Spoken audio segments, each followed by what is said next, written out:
Hello everybody and welcome to the afternoon here in Myrtle Beach. It's finals all the way, starting with qualifying race finals for RC2. It'll be off the gate for all of them. And I will pass you over to Keenan for a couple of minutes because I'm still whizzing around the computer world. And good afternoon. I've been passed on. Thank you. Still here, not been arrested. That's great. We have the first of the qualifying races, so this will actually seed these gentlemen into their appropriate heats. Sorry, they're in their heats, but the position that they start of their heats. So this is important because, for instance, we're taking the top 16 to the semis. So the people that are in the second heat need to finish in that top 16th percentile, sorry, the top 4 of their heat to get into the semis. I believe something like that. I've probably mixed it up somewhere, somehow, some way, but we are not on the... Oh, and look at that. We come right into the bowl, and looks like it's Marlowe and Tony Scarcella out front. Oh, wow, and Tony takes a big jump, gets a little wrong over there, and who is that in the all-white car? I believe that's Marlowe Bright in the Techno car. Oh, not good. That was a short stop. Oh, Tony goes wide there around the chicane. As we see them come around, up and over for their first lap. We did miss the start. We apologize for that. Here you go, Tony Scarcella, good friend of mine, followed by... Wow, it's Bubba High, sorry. This car looks white. I thought that was a different car. Bubba out there, a good friend of mine as well, from here from the South Carolina area. First time out on this S-Works car. Says he's really enjoying it. Trying to chase down Tony Scarcella. At the time, Tony loops it out, and that allows Bubba to get by. Remember, this does count for positions, so positions do count. This is an actual race. This isn't typical qualifying, if more style. So this does count for something. As we see Bubba going out there, taking that wall jump up over the ski, jump to the magnificent double, up over the small double. And around, you can see the lines are developing. I went over and looked at the tires from the RC2 guys. They're still on their first pair. So that's good. Tire attrition has been non-existent here. As you see, Dave Carmendi waving on his good friend Bubba High. And of the Carmendi fan. Oh! Looking at him and that marshalling Jordan on. But we got Bubba out front. Let's drop back and Bubba. Let's drop back and see some racing from the other drivers. Oh, we froze up. So let's see. No. There we go. We missed it. Let's see if Tony Scarcella and Phil Connolly can battle it out here. As Tony is a little bit squirrely, but Phil's right behind him, chasing him down into the bowl turn up and around the 180. We have some nice concrete curving out there, but unfortunately the Beach RC guys wasn't able to get it painted due to all the rain. As we see Tony Scarcella and Phil Connolly battling it out for a second and third for that second position. They have 2 minutes and 30 seconds left in this race. Remember, this plus is 2 laps. Plus 2 laps. This is the qualifying race. We'll seat you in your individual heats where you will start. So, whoa. That's what they say. A bit of action going on here. Yeah. A little bit of action. Connolly takes the safe route over that and decides to single. That jump is probably one of the most difficult jumps here on the track. It's very steep, sends you straight up. You get to do some magnificent air. Maybe we'll see a couple of backflips off it sometime throughout the week. That'd be great. Oh, Bubba High lost all of his drive there. And they go down the straight right together again. The gap is 0.2 of a second. And they're coming up on lap traffic, looks like. Looks like young Hosea Channel. Oh! If Connolly's made a mistake, let's follow Scarcella. He's got to navigate through traffic. Oh, no, that's Bubba High. Bubba High leading, yeah. Yeah, sorry. He's coming up on... Oh. You can't guarantee there won't be mistakes elsewhere. And there's Bubba.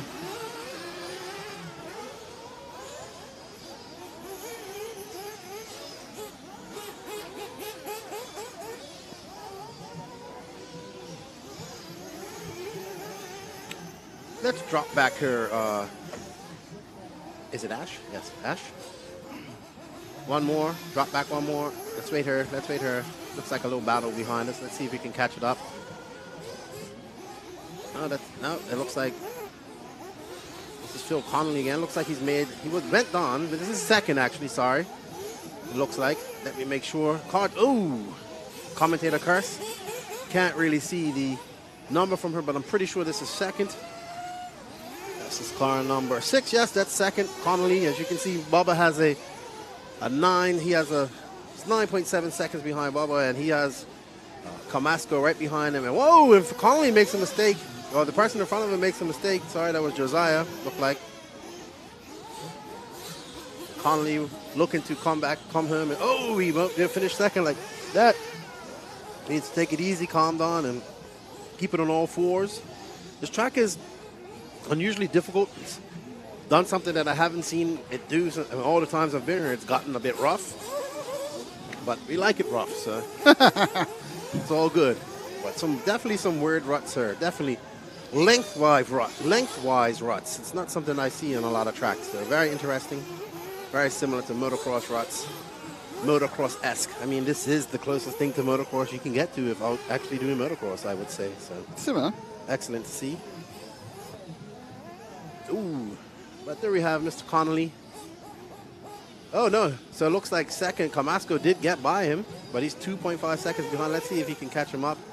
And remember, every position counts for this race.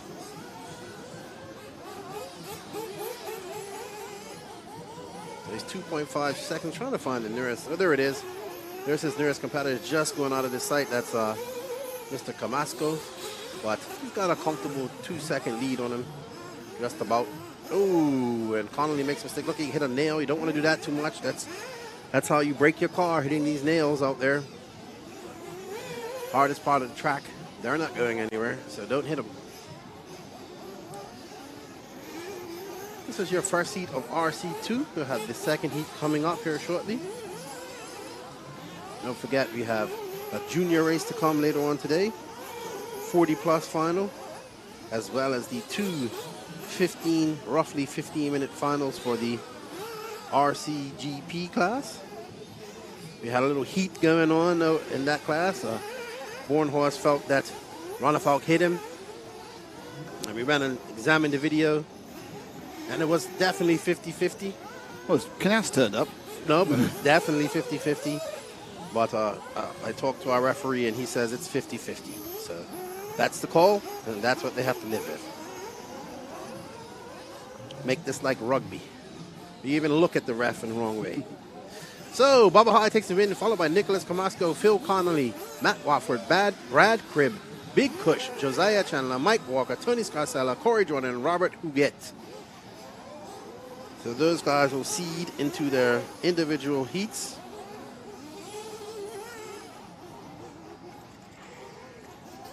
As we get ready for the next round, Heat 2, qualifying race. Remember, everybody, please share this. If you're watching it, YouTube or Facebook, sharing is caring. So please share it out. It's probably a little bit more popular on the RC Racing TV chat at this moment. Let's see. We got Miguel Velez, who wishes he was here, but he's still up in the New York area. Did you go to LCRC this weekend, Miguel? He's rooting on Big Push. Big Kush fan club out there.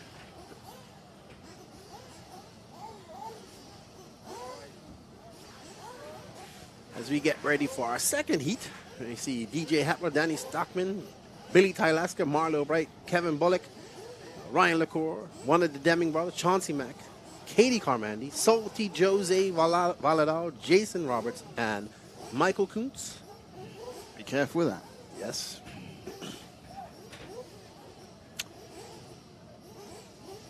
So, Ken Salty Joe, the only non-American in this heat, do some damage and represent Bermuda and the Azores and get his name written in infamy at RC. Infamy, infamy. They've all got it, infamy.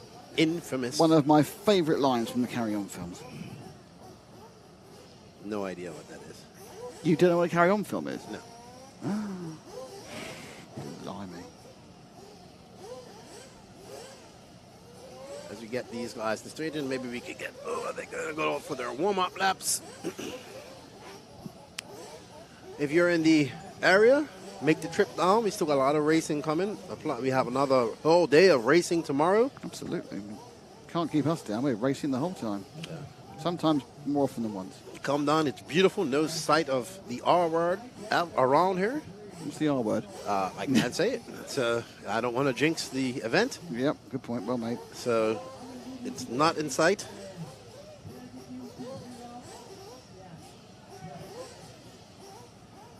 So as the Group 2 gets out, Heat 2, for their qualifying race.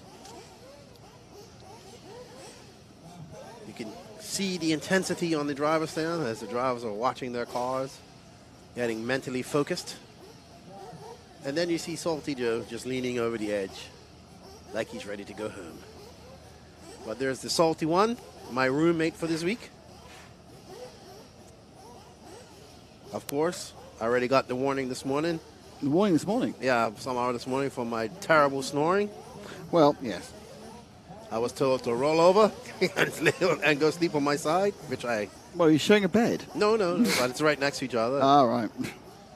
It's I don't mind were, by the way. It's fine. No, but it's definitely a lot... I'm cool with that. Definitely a lot more space between beds than it was in Spain between Dagani and I. Yeah, but Dagani's a very large man. Yeah, but I mean, they literally had one... So when we got to Spain, it was a king bed. And we said, but we wanted a double bed. Oh, we make it into a double bed. And they literally put 12 inches of space between them, and it was a double bed. There we are, you see.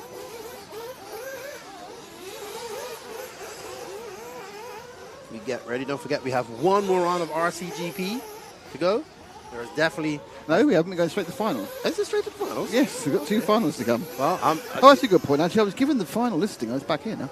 So, those watching RCGP, it is Ronald Falcon pole. Brandon Rose was second, Jay Bornhaus third, Heckett was fourth, Hampersberg fifth, Evanvale sixth, Pecco was seventh, Aidenhorn was eighth, Coulthard was ninth, despite that second place in the last round. Jake Steitleather was 10th, Donald Elliott was 11th, and Cody Watson, who's literally not been able to buy a break all weekend, bringing up the rear.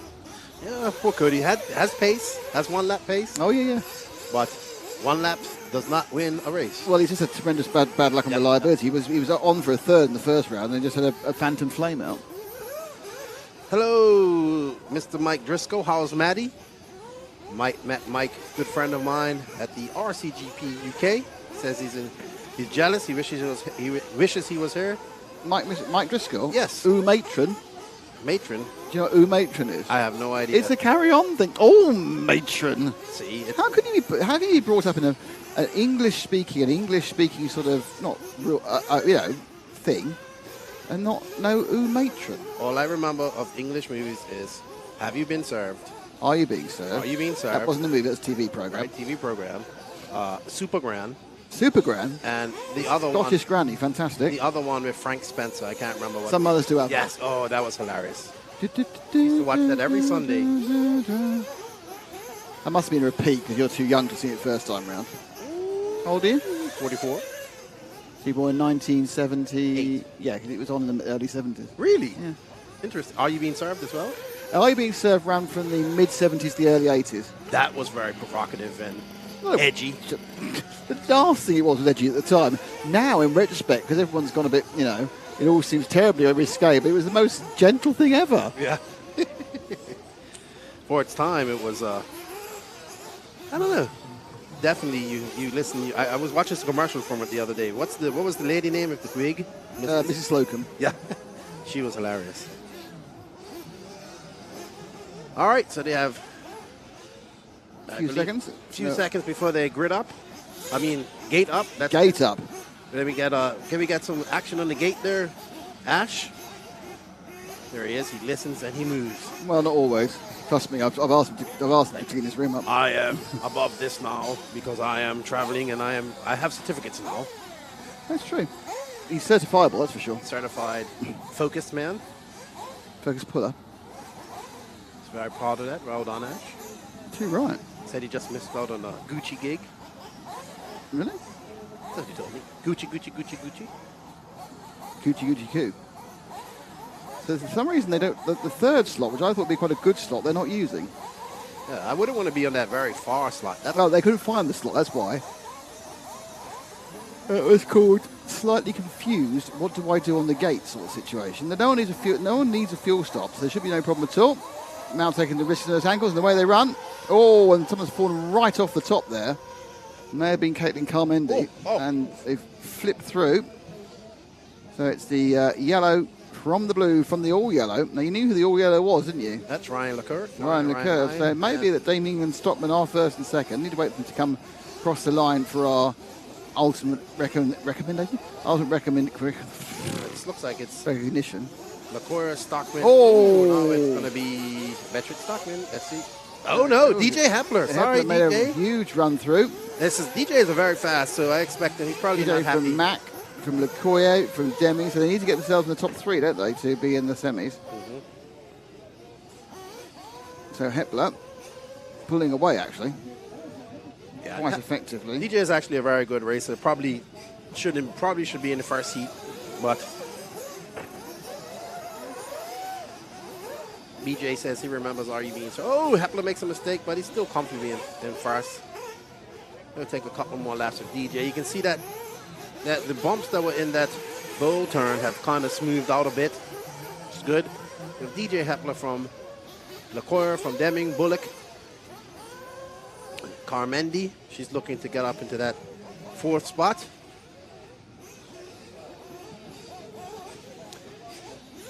Let's drop back a little bit here to the next two cars. Ash, let's let DJ go. There seems to be a good race behind them. Looks like we're going to have Ryan LeCoeur. No, say that again. Deming. Ryan LeCoeur. Yeah, I know. I almost. Uh-oh, and they got pushed up under the... Oh, man. Well, that's too bad for Luke Deming. Lane Deming. He got bumped by Ryan LeCoeur and got trapped under the pipe. So Hepler's got a massive 10-second lead already. Yeah, Hepler's... in the wrong heat, is he? Yeah, he's pretty fast. Just had some bad qualifying. Well, we were chatting to Billy Talaska actually in the press conference we did for team managers. What he said was, of course, that he is a driver who's experienced and consistent, which just doesn't do you much good when you're trying to get 4 fast individual laps. But in an actual race situation, it's very different, isn't it? Because you can start to pull away from people. Yeah, it's a bit different. The qualifying system that we're used to rewards consistency, not fast laps. Well, of course, it rewards fast, consistent laps, but being consistent over a certain amount of time. But here we have an outright race. Ryan LeCoeur is out to a comfortable second place position, and Chauncey Mack just behind him in second, and then Alaska behind him, and Kevin Bullock, who used to run this track before, KB, was out there with the drone there, getting it all worked in, helping out Brent, former owners of Badlands. I think they ran it for about 11 years. Wow. And they passed the torch. They have their Torch passing ceremony. Yep, the inaugural fall brawl race, which has been going on for 20 plus years, I believe.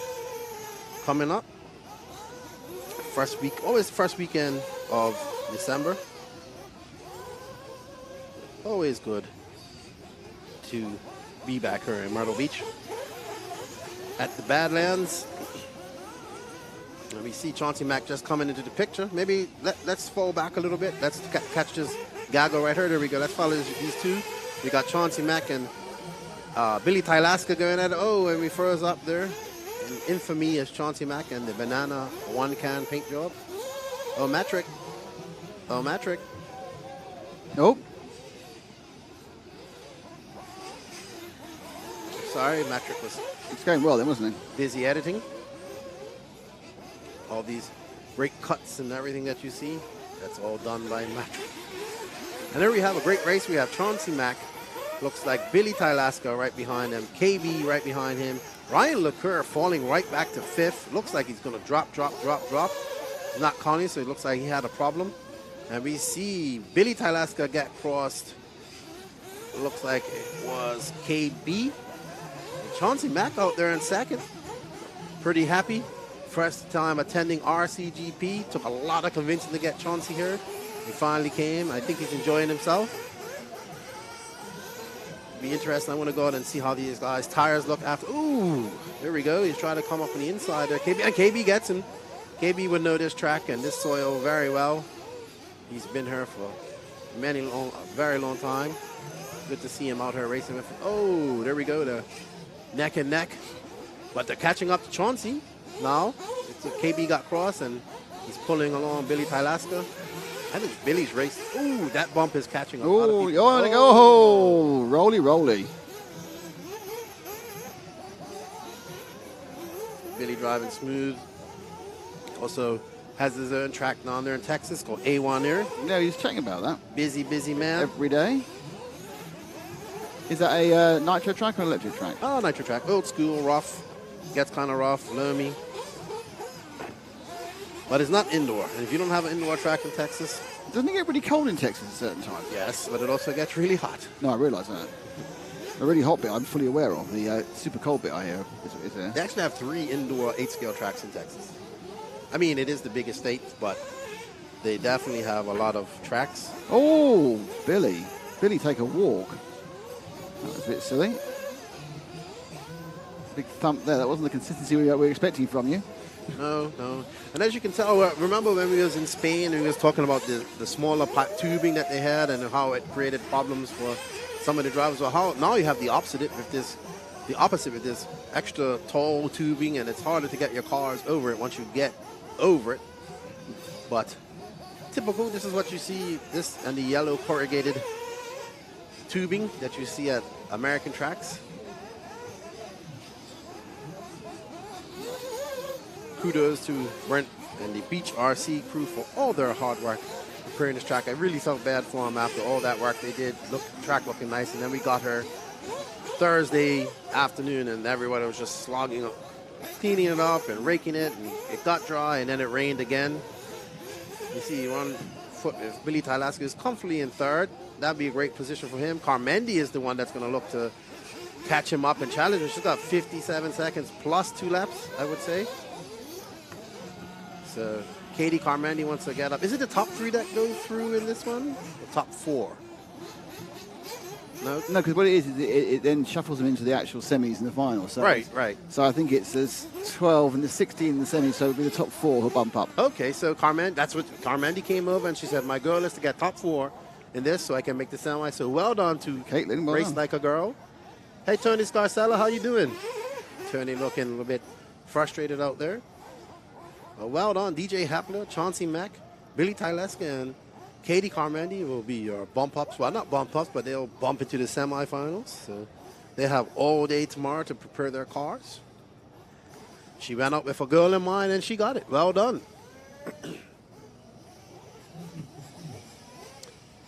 DJ Hapler, Chauncey Mack, Billy Tyleska, Caitlin Carmendi, Kevin Bullock, Lane Deming, Ryan LaCour, Salty Joe Valadao, Michael Kuntz, Marlo Bright, Danny Stockman, and Jason Roberts. So here's our top heat of RC2. Lots of young racers here. Let's see. I think the oldest racer here is probably Josh Holyfield. So we have got enough juniors then. Yes, this is, well, you got David Olson, Trent Walker, Donnie Ward, Joe Steichleiter, Cade Burnett, Camden Lee. Forget the man's name who begins with Stiff, and Terrell. So I don't have him. Stiff, brilliant. I forget the man's name again. Stiff, could be anybody. But this is the young talent here in the Southeast. We're missing a few that were there with us at SMB. They couldn't make the trip. Shout out to them, Joey Bardon, Cole Caston, those guys who came on and Jermaine Robinson put on a great show for us at the first round of RCGP. If you are liking what you see, then please buy some of Keenan's merch before it gets taken down by the police. But apparently we're selling quite a bit of merch out there, so that's good. Well, yes, I think it's just the local trading standards getting it early so they can get in and go, all right, let's have a look at this then. So you've got 2 caps, haven't you? You've got one cap which is just your with an Invisible Speed sub-logo, haven't you? Mm-hmm. Which one's selling better? I don't know. But I have to send one to Sweden. Sweden. So. Right, this is the top qualifying race for RC2. Coming out of this, in a few minutes, actually. There's probably a bit of a gap at the end of this, a few minutes, and we go into the I'll start again, sorry. The RCGP staging for the first of the RCGP finals of 13 minutes plus 2 laps, so it'll be about 14 minutes because it's very short laps here.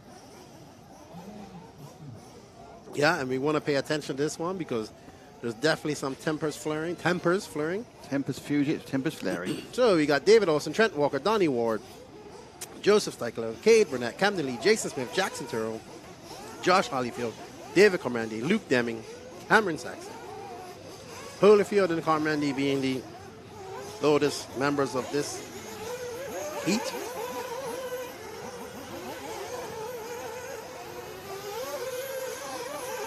As we get ready, as they go on and get their warm-ups. Hopefully you'll see a nice, clean starting gate start here as well.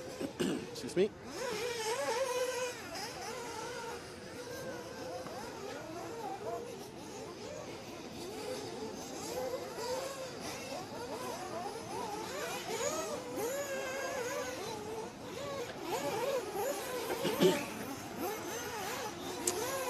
BJ, as much use as there is in ATO, I'd like to see RCGP develop a legit ladder system.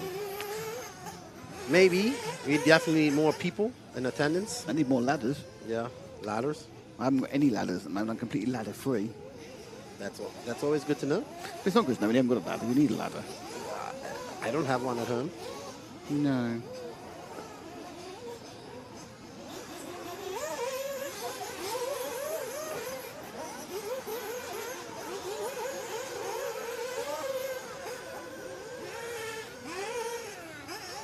Okay, so number 7 has not checked in. That's Jason Smith at the moment. Let's go. So roll around.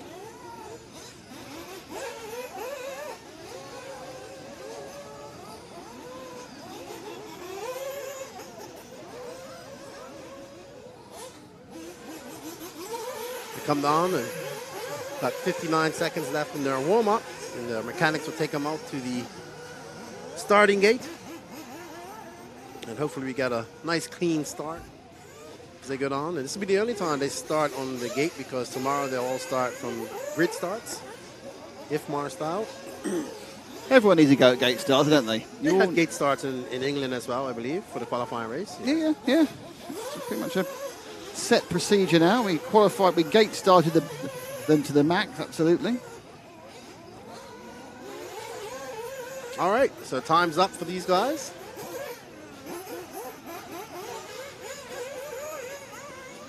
Getting ready to get out on the starting gate. We have some car having a problem there. You see Evan Vale taking it across to let it warm up. Get it restarted, rebooted. Re-go it. Probably Cameron Saxon, he's taking over, he's pitting in. Let's go for it. Oh, I guess they're getting an extra long warm-up.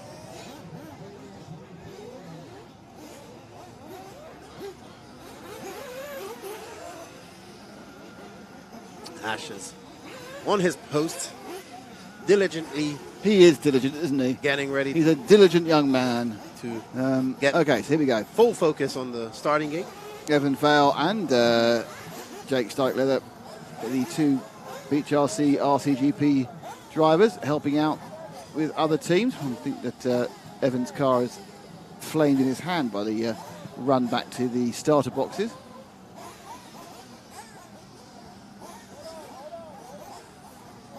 It should be some good racing with these young racers. Even though this isn't the cleanest of all the starts, I would have to say the worst gate starts were definitely Italy, weren't they? Really? Well, they were starting on a corner, weren't they? No, kind of. Mm-hmm. They were good because they got a lot of people upset, but apart from that. See Mao out there directing traffic. Yep. Brian Burnett trying to find out where he's going to go. I think the best gate, though, was definitely at Nemo. The system. Yeah. You see Justin's head in the picture there? There we go. There's a perfect zoom shot of that, focus shot of that. Side of Justin's head. Ash, well done. David Olsen, his father right there. Flag goes up with Mal on the left-hand side.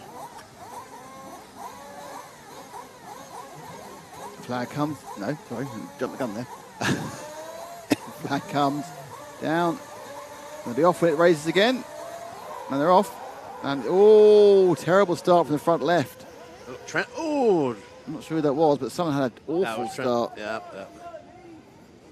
So, and well, that's a fantastic result for the white car that has streaked ahead by 3 to 9 miles in the first couple of corners.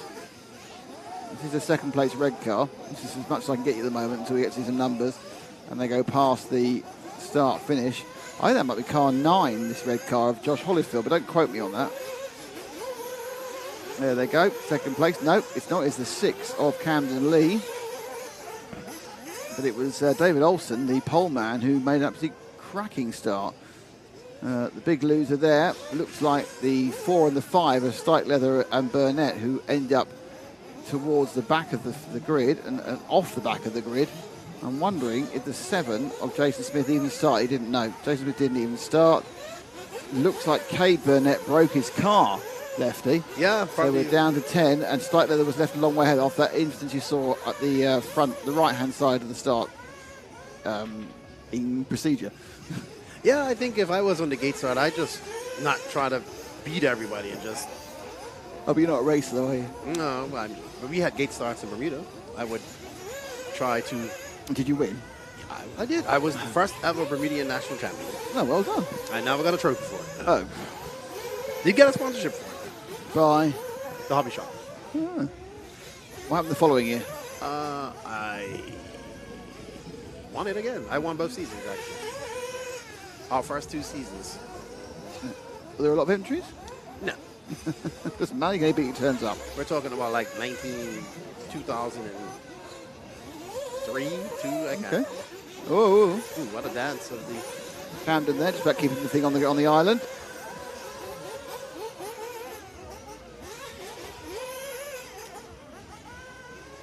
Camden, it looks like Holyfield, the 2 veterans, Holyfield and Carmendi, have made it up to 3rd and 4th. But Olsen is just out to a great lead of a 4.6 second lead over young Camden Lee. Yeah, he's stroking it away, really, isn't he, Olsen? Yeah, he's out there getting some practice. Ooh, that was interesting. He went pretty wide and got out in the drift there. Quite fishtailing. Yeah, cars are definitely, tracks come around this traction, and you guys will be able to put on some faster laps. The fastest lap I've seen so far is a 24.000.005 from Ronafel. This is a 26.5, but obviously they are on less than ideal tyres. They're on a control tyre, so it's the same for everybody. And of course, tyres make the biggest difference in any car, any type, any bike, in fact, any type. So we are. Where's Josh? Okay, so we're following second. No, Elliott, and he's not second anymore, and he's not third anymore. Let's follow those 2 cars right there. That's Carmendi and, no, that's Ward and Holyfield right there. This should be Ward in the yellow. That's Holyfield. Yep, that's Holyfield and Ward. Donnie Ward right behind him. Another young racer, 18. Still not a massive lead for Olsen. He's got away, but he's kind of like stroking it now, isn't he? Yeah. I'll tell you what happened. He had an error last lap, that's why. So he made a 2.5, 3 second error. But that's all right. All these guys are securely in the semis. So. Yeah, but you want to start at the front, especially with the carnage behind. And there goes Holyfield. That bump got him. Certainly did. The death pit that it has become. The pit of doom. Maybe not the pit of doom, but it's definitely causing these cars. You go through it at the speed, and it causes your car to donkey flip. And it's been causing these guys quite some problems. As you say, we're working on the frozen part of this. Do not worry, we'll be right back. There we go. So it's still Olsen out to the front. Donnie Ward's with at second, Camden Lee in third, Josh Holyfield in fourth, David Carmendi in fifth, Cameron second and fifth, Trent Walker seventh, Luke Demon eighth, Joseph Stike Leather ninth, and Jackson Terrell 10th, and Cade Burnett and Jason Smith out of this race. Well, Jason Smith did not start. Unfortunate for young Cade. I know he's going to be happy about that. Very fast young man. Not worse than his car's broken. He's got mended. Yep. But in the semi he is, so he doesn't have to. Oh, these guys just messed each other right up. So. Gonna mess you up. Messed themselves right up. Looks like we have. So Ward got in front of Olsen. When did that happen? I missed that. Yeah, I think we were both sorting out little issues, but yeah, so he's got, obviously Austin made a big mistake obviously at some point, a couple of laps back.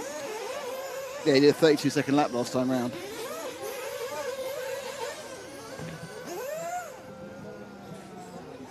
White car is now second.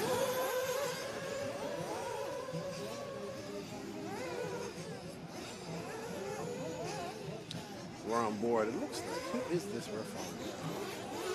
Is that car number 4? That's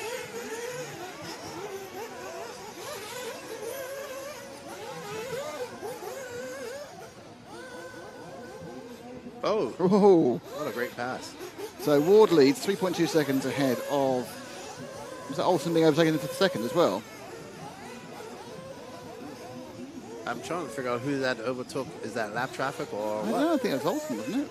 Didn't Holyfield just go past Olsen? No, that's not Holyfield though. Oh. That's Steichladder. So Olsen was second, Holyfield was third. Yeah. Let's drop back to this car right. Oh, it's finished anyway. Yeah.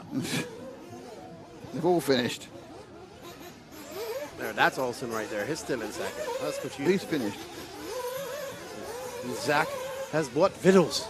He has bought Vittles. What a marvellous Vittle bringer here is. What I like is they've just randomly chosen stuff. They have no idea what you want. Excellent world. Blimey. Going to Arby's. I've never been to Arby's before. Yeah, well, you have the meats. Donnie Ward, David Olsen, Josh Holyfield, Trent Walker, David Carmendi, Camden Lee, Cameron Saxon, Luke Deming, Joe Steichladder, Jackson Turo, and Cade Burnett breaking on the start, and Jason Smith not making the start. So those 12 will be in your semis and the top 4. Here we go. Wrong RC2 qualifying 4 result. Donnie Ward, David Olsen, Josh Holyfield, Trent Walker, David Carmendi, Amner Lee, Cameron Saxon, Luke Deming, Jackson Travel, Cade Burnett, DJ Hepler, Chauncey Mack, Billy Tylaska. Excellent. Nice. Oh. Curly fries are going round here, so we have lunch too late. We've got a few minutes to eat this, luckily, because the start time for RCGP is still 12 minutes away. That's right. 12 minutes away for the start, and we'll see you back in 12 minutes' time.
Well, hello and welcome back to the Badlands RC Supercross for what is going to be the first of two finals of RCGP. It's 13 minutes plus 2 laps, and of course they've been qualifying all day. Well, we had the third qualifier, and that one was a tad more controversial than the first two. 47 Spencer Hecker, ready to go on their way. And it's, another difficult start. And bounced out there was Bornhaus. So Bornhaus was bounced out of second into seventh. So it's Runnerfelt now has managed to find his way into second. Bornhaus was a bit unlucky there. He got fenced out on the end of the first lap. Not deliberately, just one of those things. And there, Runnerfelt now all over the back of Cole and Tollard. Blue and white car, yellow wheels. That is Tollard. Just playing a little bit on his lane, but he's made a mistake, and Runnerfelt goes through, and my prediction now is we won't see him again. Bornhaus now is coming. Let's drop back one to Bornhaus to show the yellow wheels, and now, look, the two of them have come together, so Bornhaus now absolutely in the mix for third place. It's currently Hecker from Even and from Bornhaus from Rose, and that's Hecker out of it. Bornhaus is upside down out of it as well. This is the carnage out there. Real aggression. There's Bornhaus, he's a little bit upset. I'm pretty sure he's upset. A quick word with Joe. No word. I was going to say you're very unlucky. So there we are. I think sometimes not saying anything says as much as saying something.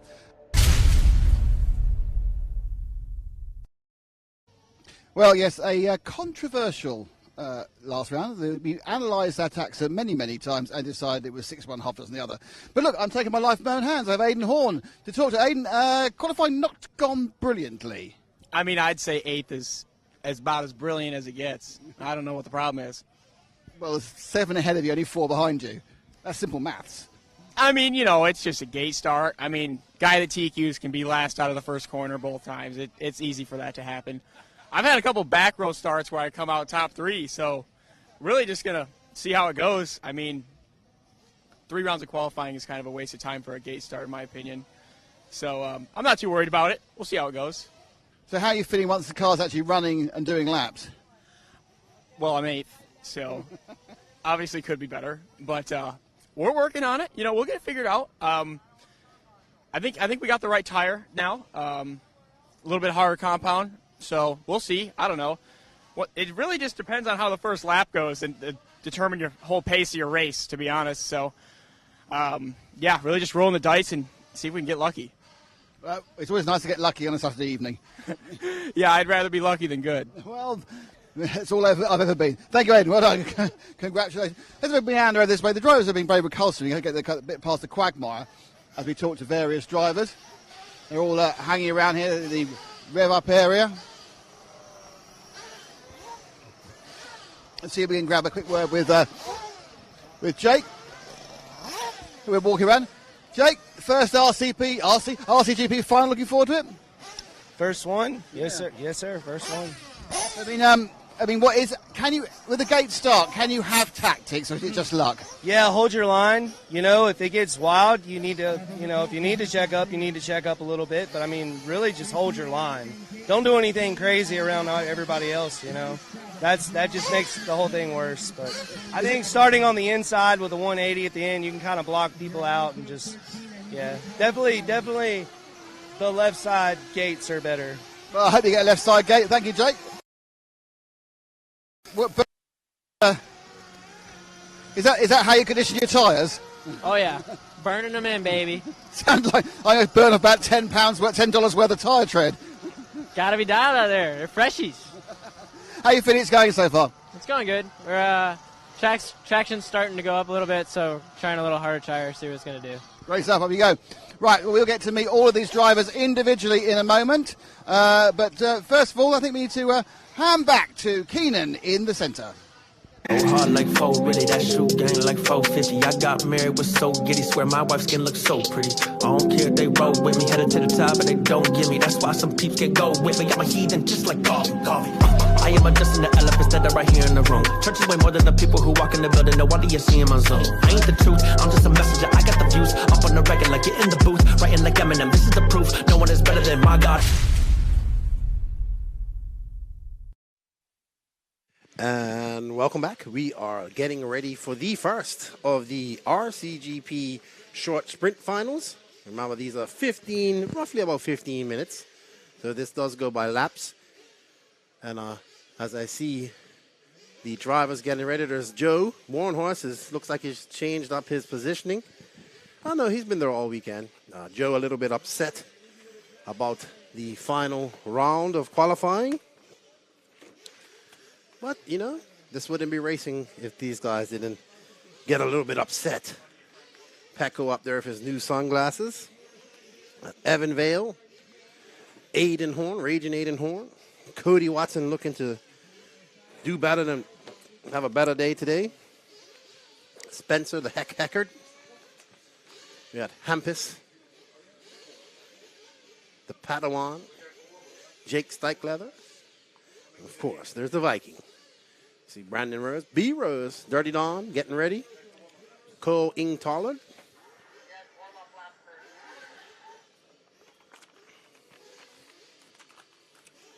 You see JQ, he's going got a hat now.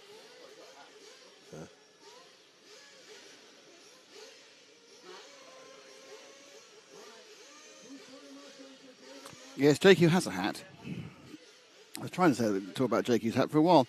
Hello to Noneptra 1000. There's Nick's in the USA. Gets about. Well, I have been about recently. I've been in America twice, all over the last few weeks. But yeah, it's a fun thing. Thank you to Rick Hayes for the donation. It was very sweet of you. Unnecessary. We will get me for proper racing. And they're just revving up. They're going to be released out for a warm-up, and then we're going to have a proper intro. Just to remind you, whilst it isn't actually a grid start, but the qualifying order is on your left-hand side of the screen. So Ronefalk from Rose, from Bornhaus, from Heckert, from Berg, from Vale, and they, I think, will be on the front row of the gate. And then Even and Horn, Tollard, Streichleather, Elliott and Watson will be on the second row. It's a close-up of the Mayako of Hampersburg. I'm just brain literally froze for a second there. Like some camera occasionally. That's what happens when you get the meats. I got the meats. That's right. Bornhaus car right at the front, and they're going to go over a couple of laps of warm-up. Bornhaus looking for a little redemption from that last qualifying race. Not a redemption. Redemption kind of indicates he had a problem. He just had an accident. Oh, sorry, revenge? Could be. Now, that's a different word entirely, and it may be significantly more apt. But that's what we like. We like these drivers to express themselves. And well, yeah. I think revenge is probably pushing it a little bit tiny much, but there we go. A slight little bit of revenge. As minimum revengey as possible. Ooh, this track's blowing out in this section over here. Nope. Ashley Patterson's got a very strong opinion on the coming together between Bornhaus and Ronefalk, and he says it's entirely Ronefalk's fault. I would like to point out that Ashley is a lovely lad, but he's also an S-Works driver. So, where are you watching? This is the. I've opened the RCGP conversations as well now because it was a good idea. I wasn't told to.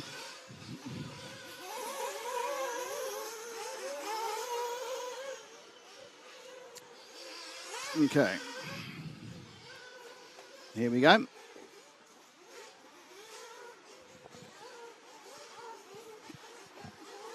So on camera is 47, Spencer Heckert, running some warm-up laps.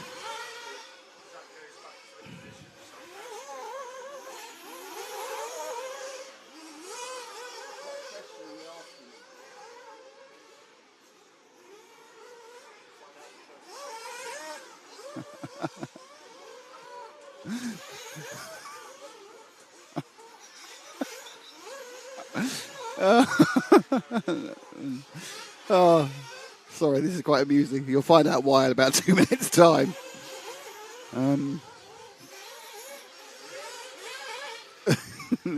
I think, yes, that's possible. Anyway, I'm sure this is going to come up. Honestly, yeah. I have no idea what they're laughing at. Well, you know how we ask questions, and when we do these driver introductions, there's questions, yeah? Mm-hmm. Well, when we were doing the introductions, we asked them to answer, what are you going to do for the sprint final, what are you going to do for long? They all said the same thing, it was boring. So for this week, we've decided to ask them a different question, like a general question.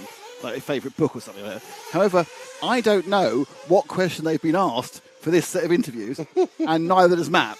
So the only person who knows is currently on a wander about camera, so we don't know. If I had to introduce a question, I have no idea what they're going to answer. It could be anything. I genuinely don't know. One of the ideas we threw out, which I can even say the idea we threw out, but that was a yeah. So it's going to be very exciting.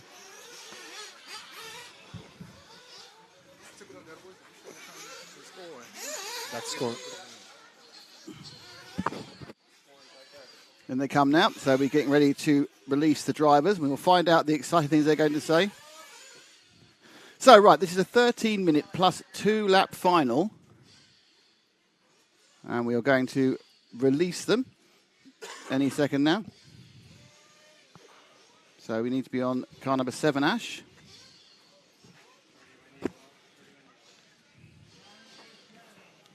So first off is actually now the lowest number and the man on pole. It's David Ronefalk from the Mayarko team. Had a couple of wins in the heats. Let's find out the question we asked David. My name is David Ronefalk, and my favourite sports team is Manchester United. Oh, sports team. Okay, Manchester United. Well, he's a glory hunter, isn't he? We can't. Oh, I thought, we've lost the car, but that's because he's upside down. Kind of like a Manchester United season right now. So next off will be Donald Elliott. Car number 13. He is the Agama driver. And Donald is a local. I wonder who he supports. Hi, my name is Donald Elliott, and my favorite sports team's the Washington Commanders. Washington Commanders. He had to change his name. They've got the Washington Redskins, then the Washington football team, now Washington Commanders. Yeah, next team. Next driver. Next driver. Ooh. Next driver, it's Joe Bornhaus, who hopefully is feeling a bit happier. Let's find out, who does Joe Bornhaus support? Hi, I'm Joe Bornhorst. My favorite sports team would be Honda HRC for motocross supercross. There you go. Oh, well, Honda HRC. Good call. Yes, good. Like that one. Well, I mean, I don't know whether he likes the MotoGP team because they've been having a terrible time since Marc Marquez got injured. But hey ho, let's go again. This should be interesting. I'm betting ice hockey here. I'm betting an ice hockey team. It's Pekko Evening from Finland. It's always ice hockey with Finland. Let's find out what team Pekko supports. Hi, I'm Pekko Ivanen, and my favorite sports team is Toyota Gazoo Racing. Oh, I lost that one, didn't I? Toyota Gazoo Racing from the World Endurance Championship. That is a random choice, even for World Endurance. So the next car will be the 26 of Cole Effin Tollard. Cole is a good old USA boy. I'm going to get his American football team I'm going for. Go for it, Cole. Who do you support? Hi, I'm Cole Tollard, and I am a big sports fan of the Milwaukee Brewers. Oh, no, baseball. So baseball. There we go. So it's a baseball fan. We've split the sport so far, haven't we? I want to find somebody that likes cricket. Oh, I don't like it. The next up is Brandon Rose. Brandon Rose with the Agama, qualified second. Who does Brandon support in sport? Hi, I'm Brandon Rose. My favorite sports team is the Houston Rockets. Houston Rockets. That's basketball. We've got another sport. Literally no one's chosen the same sport twice yet. This is magnificent. Now, Cody Watson's next. It must be American football for Cody. Cody Watson, nothing but bad luck so far. Let's see if I can change in the final. Cody, what American football team, I'm sure it is, do you support? Hi, my name is Cody Watson, and my favorite sports team is the New Orleans Saints. Yes, point for Nick, New Orleans Saints. So, Watson doing well. Now, I'm definitely going ice hockey now. It's Hampusburg, another Scandinavian, Sweden. Do we get ice hockey as another sport? Hampus, help me out. Tell me you love ice hockey.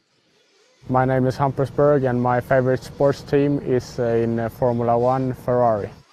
Oh, Formula One and Ferrari. All right, fair enough then. I'll let you off. It's the first Formula One, though. Formula One World Endurance Championship and everything else. As you can see, we've got Spencer Heckert next. Now, Spencer, to me, I think is a basketball fan. I'm going for basketball for Spencer Heckert. Spencer, am I right? Hi, I'm Spencer Heckert, and my favorite sports team would be Honda HRC's motocross team. Oh, no. Apparently him and Joe had an agreement to say the same thing. Fair enough. That's 2 votes for Honda HRC motocross team. Okay, next up, it's Jake Smither. Now, Jake looks to me, again, I'm going back for American football with Jake. I think Jake is going to be after the old pigskin. Jake, tell me who it is. Jake Steichleather here. Favorite sports team, Carolina Tar Heels. Carolina college basketball. College basketball, blimey, okay. That's even better. Okay, Evan Vale. Now, Evan Vale is a painter. What can we get from that? What do you like? He likes painting stuff. Are there any teams of painters? I don't know. Evan, it's hard to tell. NASCAR. Let's have a NASCAR. Evan, give us a NASCAR name. Come on. Hey, guys. My name's Evan Vale, and I'm racing for Team Beach RC. What? That was a brilliant edited one, that wasn't it? So apparently Evan supports no team whatsoever. But I think what happened was that someone listened and didn't quite work out the team that was actually the way he was racing for. Final one. It's Aiden Horn. This could be anything. This is probably the laundry league or something. Motocross. Could be anything. Motocross, I bet. Aiden Horn. Oh, marble racing. No, hang on. Off you go, Aiden. Go for it. What's up? This is Aiden Horn racing for Team Associated SSR, and I'm here to freaking get it done. Let's go. Well, that was the same one as before. Looks like the editors failed towards the end there, but never mind. But we're going to have to ask them what their favorite teams are. Yes. Still, it's worth seeing Aiden do it again, to be honest.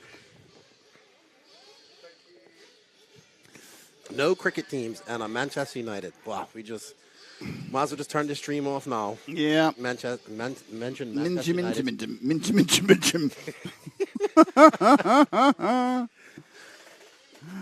Oh dear, this is very funny. That was fun. Actually funnier because fun. I love the fact that the one I thought was Evan Vale, where he said I raced for Team Beach RC. The edit was done so quick. I've heard the word team. That'll do. No, that's who he races for. Uh-oh. We have no. It comes back in. We had a black screen. We got very panicky, myself and Keenan. We're not good at that sort of thing. Okay, so we have 13 minutes and 2 laps. I'm going to stand up because it's easier than not standing up. I'm going to have to lean at the window at some point. There we go. Call it CFT car there. The 26 on the white. The 98 car is the Aiden Horn machine. The Mal raises his flag up high. When it goes down, you have to clear the mechanics. And then it goes up again. It is the start. Revving their littles off. And they're away. And it's a relatively bad start from the back row. Someone just fell right at the back row and smacked something. May well have been Cole Tollop. Certainly not a... Bornhaus. Right, Bornhaus has got the jump from Ronafalk in second. Oh, no, Ronafalk's had a bit of a tank slapper. Cody Watson in second. Which has put Watson in second. Is it Watson? Yep. It's an amazing start. And Watson's taken out Ronafalk, so that's not going to be very popular. Watson's now upside down. Berg moves into third, so it's a great start for Bornhorst. Trouble in Mill behind him. And Ronafalk's down in about 6th. There's quite a lot of work to do. Slight oversteer. Right, so actually now it's Bornhorst who leads. Second place is Brandon Rose. Third place is Heckett. So there's 2 red cars again. Oh, and there goes Rose. So he's out of the running for the lead at the moment. So this is all really helping to get away. Now there's there's a massive kerfuffle in the middle of the track there. There's 5, 6, 7, 8 cars having problems. I'm not sure if Ronafalk's emerged from it in any way whatsoever. Or he's right there. Ronafalk's right at the back. So this is a big problem for Ronafalk. He wants to win this 2-legged final because Bornhaus, his major rival, has got away with a 3-second lead. Ronafalk now in 9th. We're with second-place man Spencer Heckett. Aiden Horn now, he bouncing up and down. He's in 3rd. And in 4th place, it is Brandon Rose, who came back from that era. So this is the battle for second. They come up and over and onto the main straight. Heckett's been looking really racy today. Aiden Horn's found some pace later on in the day. But Joe Bornhaus is out. Yeah, Heckett's been really impressive, actually, for the whole weekend. Well, day and a half we've been here. Bornhaus making the most of it. He lost the second, actually, that last time round, but he's away and gone now, by the looks of it. Can't even see him in the other ears, just half a corner ahead. The question is whether Ronafalk can start moving forward. He got very, very beaten up. He's in 7th. He may even now be thinking about damage limitation. You know, can I reduce the chances of what I can do? Aiden Horn's on a 24.8, 24.6 from Ronafalk in traffic. Still Bornhorst from Heckett. Then this is the battle behind him, which is Rose, Evening, and who's that in between? Is that? No, it's not scored that, but that's Horn's dropped behind Rose. So Rose has got Horn, so it's Rose, Horn, and Evening. Drop back one to the. See if we can pick up the Evening. Hits the green car. So Evening running 5th. Just ahead of him is Horn, and then ahead of him is Rose. And somewhere behind them all is Ronafalk, who's got himself behind Stikelet at the moment, so he's going to try his way round.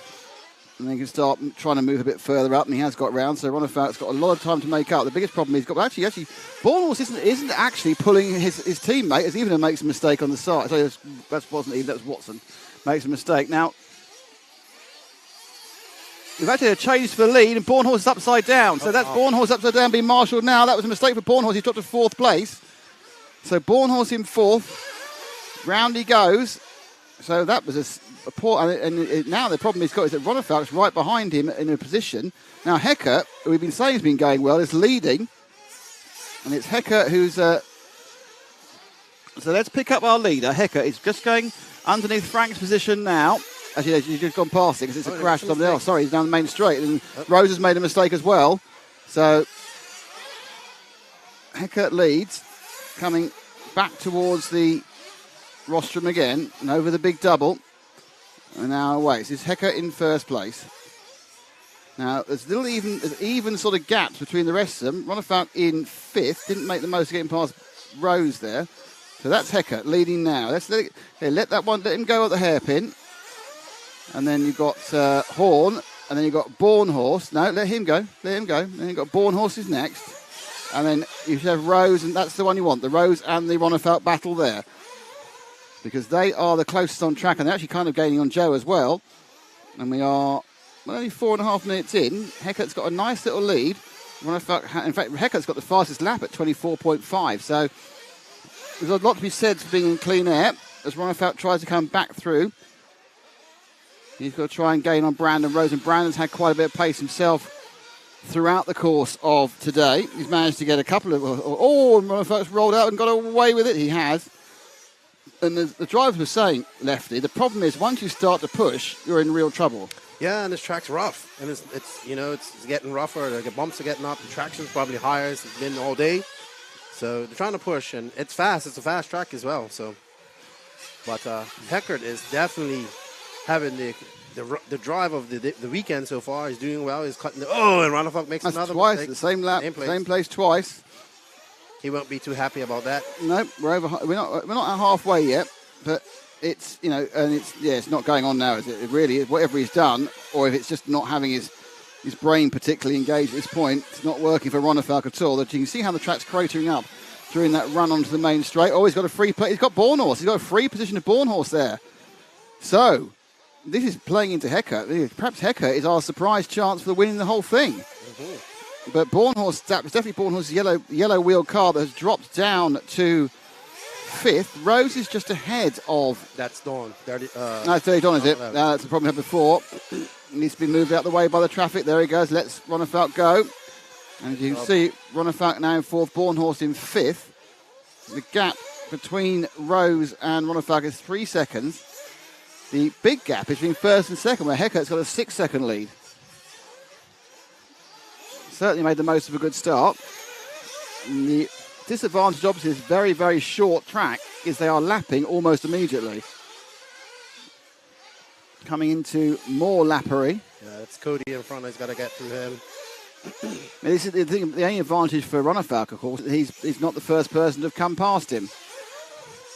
So Ronnefeldt and Bornhaus are pretty much staying equidistant. There's about 1.5, 2 seconds apart. Ronnefeldt, despite a couple of decent laps, isn't really making any great improvement or movement on Rose. That time round, he managed to gain about a 10th, but Bornhaus is the fastest on track then, and the fastest lap of all, 24.288. So Bornhaus is rocking and rolling. And now it's Berg and... Oh dear, that's gone very wrong. And Ronnefeldt drops behind Bornhaus, and then there's bad marshalling, and dear, Lorks. Well, that's the end of any challenge that...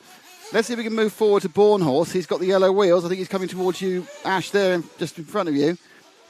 Because Bornhaus is scored quite close to Aidan Horn, and that's the closest battle at the moment, which is 3rd and 4th. Rose has got away. Heckert's got away. Oh, no, Rose has got ahead of Heckert. So Heckert's made a mistake. Oh, it's because of the fuel. Do you know, I completely forgot there'd be fuel stops. Completely forgot there's going to be fuel stops. In they come. In the fuel goes. A bit slow there. Oh, that was a long pit stop. Yeah. So, I mean, so excited by the day, I forgot there were pit stops in this race, which is one What I can only say is quite amusing, actually. So, but that's going to shake things up. well, I'm not sure really, because I think the reason Heckert was looking close is because he had a 6-second lead. It takes 6 seconds to fuel. So Heckert now has gone round. Horn running a bit longer. You don't need to stretch it out. You can if you want. So Bornhaus in 4th. Yeah, Horn's at 8 seconds behind Heckert. So I think Heckert's getting even further ahead. Bornhaus there. Ronefalk is down in the 11th in what is turning out to be an absolute disaster. And from 11th, he isn't going to win this. That's for certain. There's Spencer, finding the whole thing relatively simple at the moment. Heckert in the 47 car. Just looking out as it goes. Back with his teammate, which is Bornhorst. Going through the inside. I think Heckert just completed another lap. Ronefalk Meyer down in 11th after no end of problems.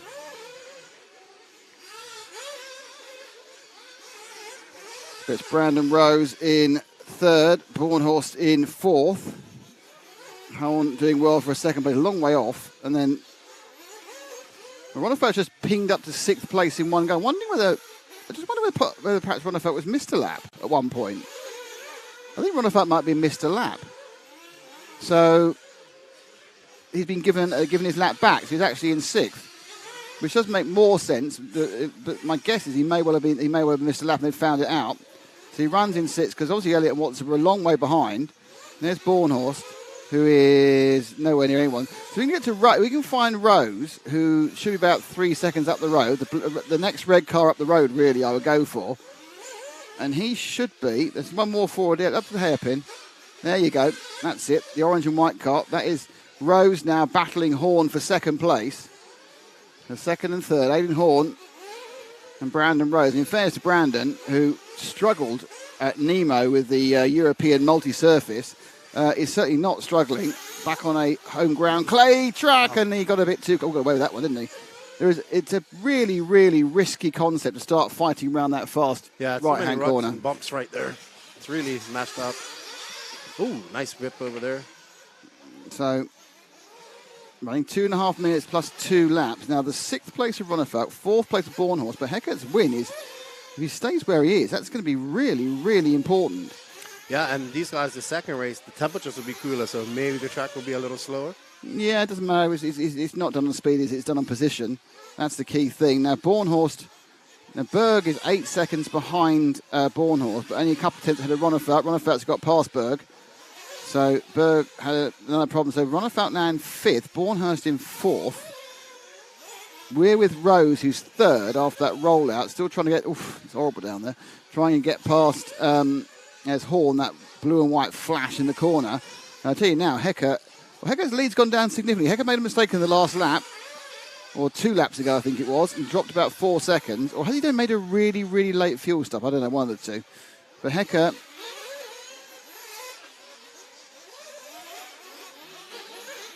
Rose and up to another car. Oh, 2 cars upside down. Was it both the same car? The cars who shouldn't have been upside down? Let's find out. No, Horn's got through 3.7, and it's 3.8 back. Bornhorst 3.5. Ronefalk 8.5. They spread right out, and another mistake by Rose, and that's going to cost him a place, I think. No, Bornhorst was so far ahead. You can go upside down and waggle your wheels. It doesn't come through. There he is in the background. So Rose, from being very challenging for second now, is dropping back a bit. Ronefalk's lost a place again there. I think Ronefalk may have been missed another lap. Probably have an issue. So it looks like Ronefalk's got a transponder problem, and he's dropping laps, unless he's just done a 48-second lap, which is unlikely, but could happen. So into 9th. So Ronefalk suffering a bit of a disaster, but Hecker certainly not. Horn. Actually, Hecker and Horn are right together, so we need to find our leader, number 47. Is that him there? Was that Rose still? No, we need to find the 47, Hecker. It's about 10 seconds up the light. So you're looking for the red of Hecker. They're going to come up by us now. And by us now, right so there. just coming past the container now, the 47 and the 98 go underneath you now, Ash. That is first and second, suddenly right together. So Aidan Horn, I think Hecker's made 2 little mistakes, and it's kind of a Horn now in the blue and white 98 car right behind the 47 of Hecker. Hecker settling it back down again. He's led this race effectively from the first lap. The lapped cars are now getting used to being lapped, which is helping a little bit. But Horn now has target acquired. They're going to get this one and 2 more. So 3 laps to go because the time hasn't expired and the 2-lap countdown hasn't happened. So can Horn get anywhere near Hecker? And this, of course, remember, is S-Works v Associated. And this is where the Manufacturers' Championship lies. Now, S-Works have scored some points during this qualifying round. Oh, and Horn makes a mistake. Horn makes a mistake. Bornhaus now having third. So Bornhaus has managed to claim it back into third as Horn makes an error. And there is Hecker, who's now on the last 2 laps. He's got a 6-second lead. Very, very hard to run clean, it appears. Ronnefaut, again, it must have been dropped a lap. He's back up to 5th again. So Ronnefaut is dropping it up and down entirely based on a problem with his transponder, which they are seeing, thankfully. So Ronnefaut in 5th, Bornhaus in 3rd, Horn in 2nd, Rose in 4th. But it's 1, 2 and 3 is Hecker, Horn, Bornhurst. Big gaps as we're on the last lap. So Spencer Hecker, who I don't think any of us would have put down as a likely winner when we got here on Wednesday, but has been really, really consistent and strong throughout the course of these first couple of days we've been here and thoroughly deserves this victory. Hecker, he's going to cross the line right now, just looks over it. Wow, great performance by Hecker, great win. Now, will Horn get himself over in 2nd is the question. He just drives back. Horn is in 2nd. Now, interesting, we've got Ronnefaut running in 4th now, so he has put himself back in play, it seems, as a sweep round. Ronnefaut does get 4th just from Rose. Yeah. So 1, 2, 3 is Hecker, Horn and Bornhaus, and I will leave Lefty to tell you the rest of the positions. Yeah, that was a good run by Hecker. Well done. Coming in 6th is Hampusberg, Cole Tollard, Pecco Ivelin, Jake Steichleather, Evan Vale, Don Elliott, and Cody Watson. As you guys can see, Hecker was very consistent with jumping and getting on the insides of the bumps, and that allowed him to be faster. So very good run by Spencer Hecker. Very good, very well done. And it was good to see. He was driving excellently out there, and he done well. So congratulations to Spencer, the Heckert.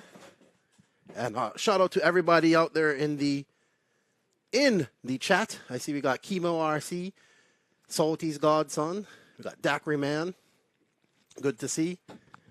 Well done. That was a great drive by Heckert. Great drive by Heckert and Horn, too, but kind of threw it away at the end, and Heckert would be great with that. Didn't have the best worlds, so very good for him. I was talking to him earlier. He's going into his 3rd year of contracts here with S-Works, so really good to see. And we're going to get over. We're waiting for Nick to get in position. What did you guys think of that in our chat? It was great to see.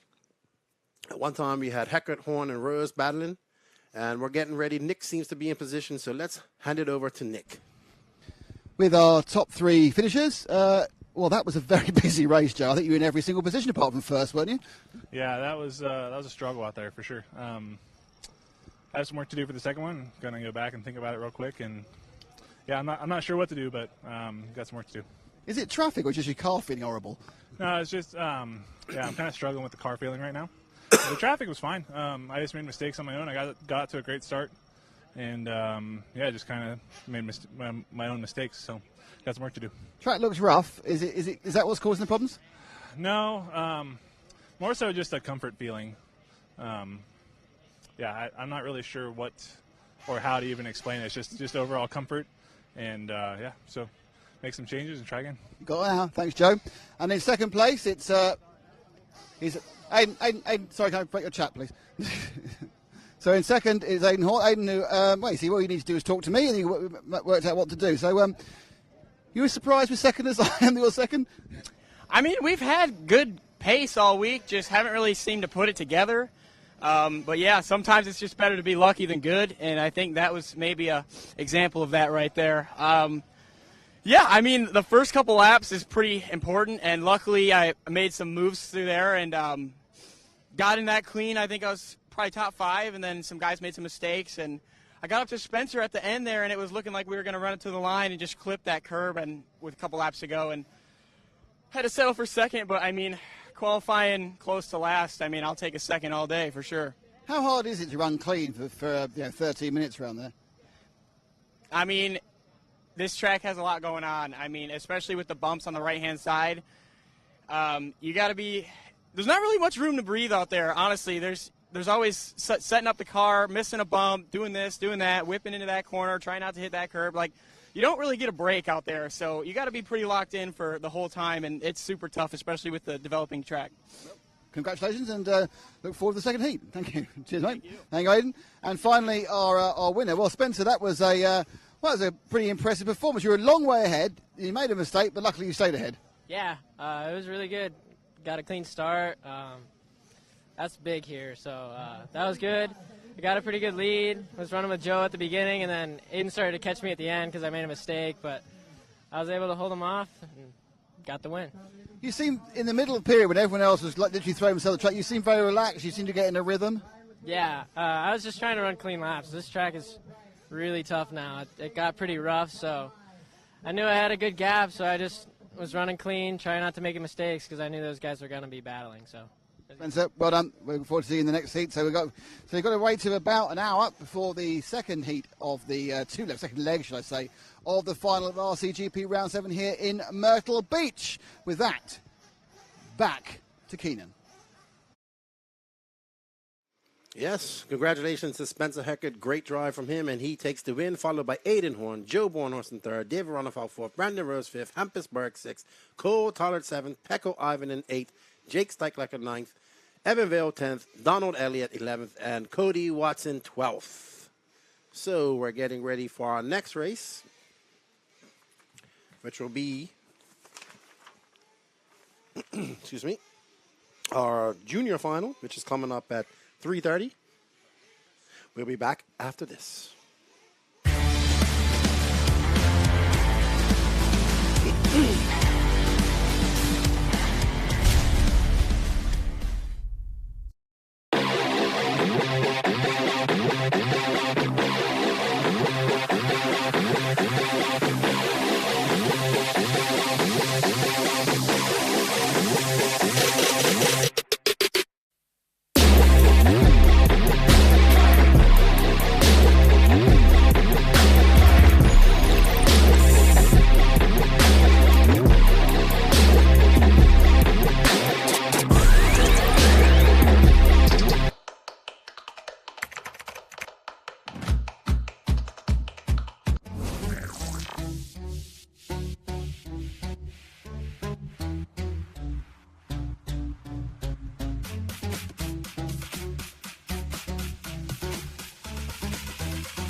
And thank you to Invisible Speed, and don't forget the special offer. If you order the Invisible Speed online course by the end of October, you have the chance to win a Mayako or a Mayako spec built by David Ronafalk himself, or a Mugen Seiki MBX 8R built by Robert Badier himself. And don't forget that myself, Robert Badier, and JQ are headed out to South America next month to do the first leg of the Invisible Speed camps. And follow us as we do that, because it's going to be an exciting 3 weeks of travel around South America. So we have the juniors lining up here. So let's have a look at our junior final right here. Let me not mess that up. So we have young Donnie Ward, David Olson, Trent Walker, Camden Lee, Joseph Steichleather, Jackson Tyrrell, Cade Burnett, Lane Deming, and Josiah Chandler. So very good to see these young racers out. They got a little extra, get some spotlight, get some extra time. I think we're going to see a good bit of these guys in our finals tomorrow. But definitely develop the youth, give them some spotlight. It helps. We need more young people racing in RC. We need to keep them in RC because we're getting old here, and we're not going to be around here too much longer. So, well, I hope a little bit longer than usual. I agree. Magnus says, I think Horn is my new favorite. I think him and Ogden would make a great team. Yes, with me as their PR writer. That would be like a tag team wrestling dream team right there. All righty. So we got turn marshals getting out there. Thank you to these turn marshals. I know it's hot out there. It's warm.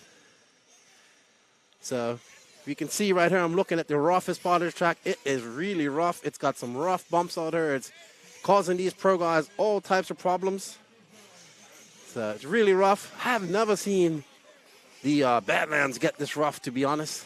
And it's very weird ruts. They're like lengthways, some of them. So, but we like a rough track.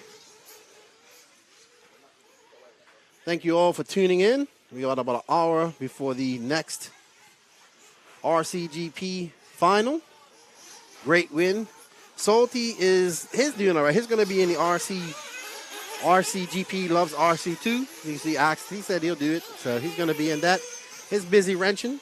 He got the first part of my car built last night.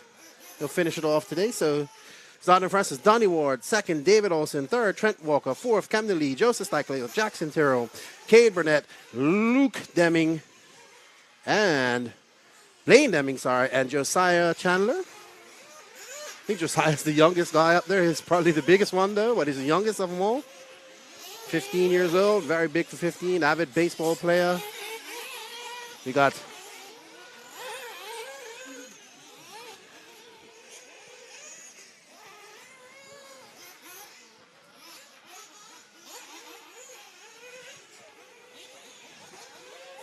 getting their warm-up laps. They will start from the grid. This is a 15-minute race.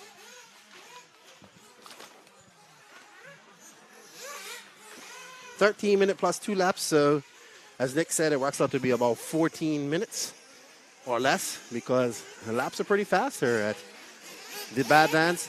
Probably the smallest track in lap times, but definitely one of the hardest tracks we've been on. Probably the roughest run so far. SMB didn't get rough. The track in Gubbio stayed consistent pretty much. Nemo, obviously, it kind of stayed the same. And now come to the Badlands here in Myrtle Beach. The weather, all the rain, the moisture from the hurricane, everything has inundated the ground. So all the moisture's coming up. And it's making it a little bit rough out there. But nothing wrong with a little rough, a little loamy, a little dusty, a little slippery.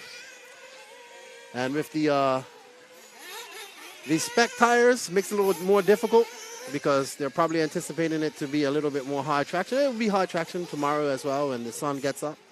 But great for tire attrition. These guys haven't had to purchase many tires.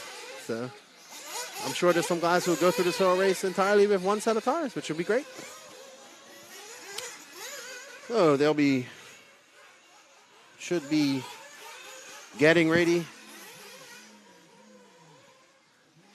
Chocodon, 25 years ago, I did off-road racing on loose dirt. It still happens now and then. Silver State is loose. The dirt, DNC is loose, bumpy dirt. So let's have a look here. We get ready for the youth, the junior class of RCGP USA. Thank you to all the RC2 drivers that came out and made the trip here to Myrtle Beach to support RCGP. We greatly appreciate that. Thank you to everybody tuned in on the YouTube and Facebook land. I hope you guys are enjoying the coverage here.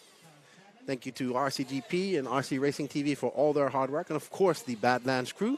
As we see mechanics line up their young drivers, lots of fathers, sons out there looking for their, you know how it is when you're a father, you want your son to do well. So we shall see.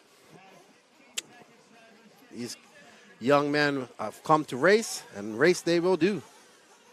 They have 13 minutes plus 2 laps. They have 15 seconds to go. Mechanics out of the way. We see Mao with his flag.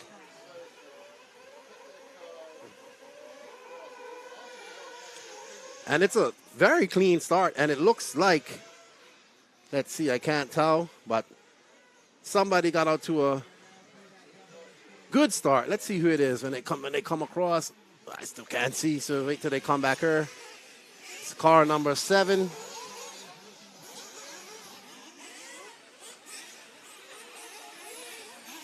Car number 1, Donnie Ward. Started on the pole and taking the lead on the first lap, followed by David Olson, Trent Walker, Cade Burnett, Camden Lee, Jackson Terrell, Lane Deming, Josiah, and Steichler looks like he didn't start. Unfortunate for Joe. All right, now we have Donnie Ward, and Olson and Olson makes a mistake. That lets Ward get by, and now he's going to have traffic. He's going to have competition here with Trent Walker and coming up and bringing up the rear. So now we have, let's drop back. There we go. Let's follow this right here, please. We got Olson and Trent battling out for second place. Olson, the techno driver, doing very well here recently. Trent Walker as well, known him for many years. His racing's improved over the last year and a half. There's been a lot of racing. Oh, and Olson makes a mistake. That is, I tell you, that is the hardest part of this track. And Trent Walker inherits second. And he's looking to put down some consistent laps and take home a second place and chase down Donnie Ward. He needs to keep it clean, but Donnie Ward, let's see how far away. Oh, that's Walker into first. So something happened to Ward as well. I missed it off camera. So Walker in first. If Donnie, I want to say that's Donnie Ward right behind him. I'll see when we get up here.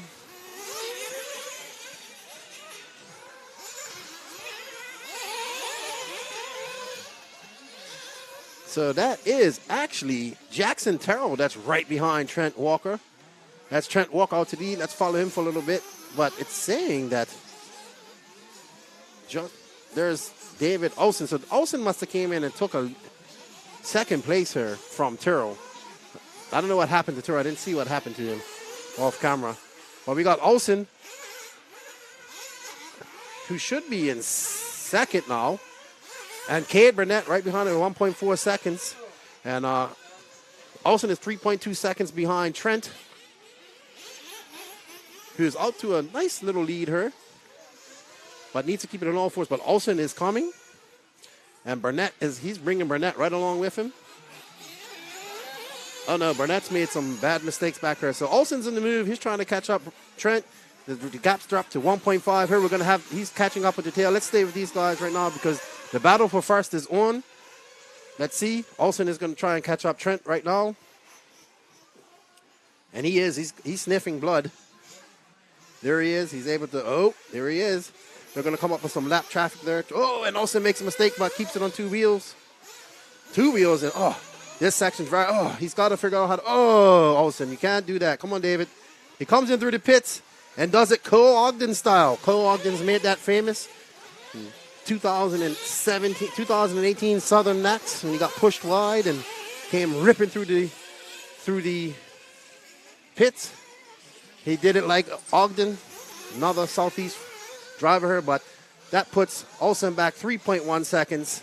So trying to find the closest battle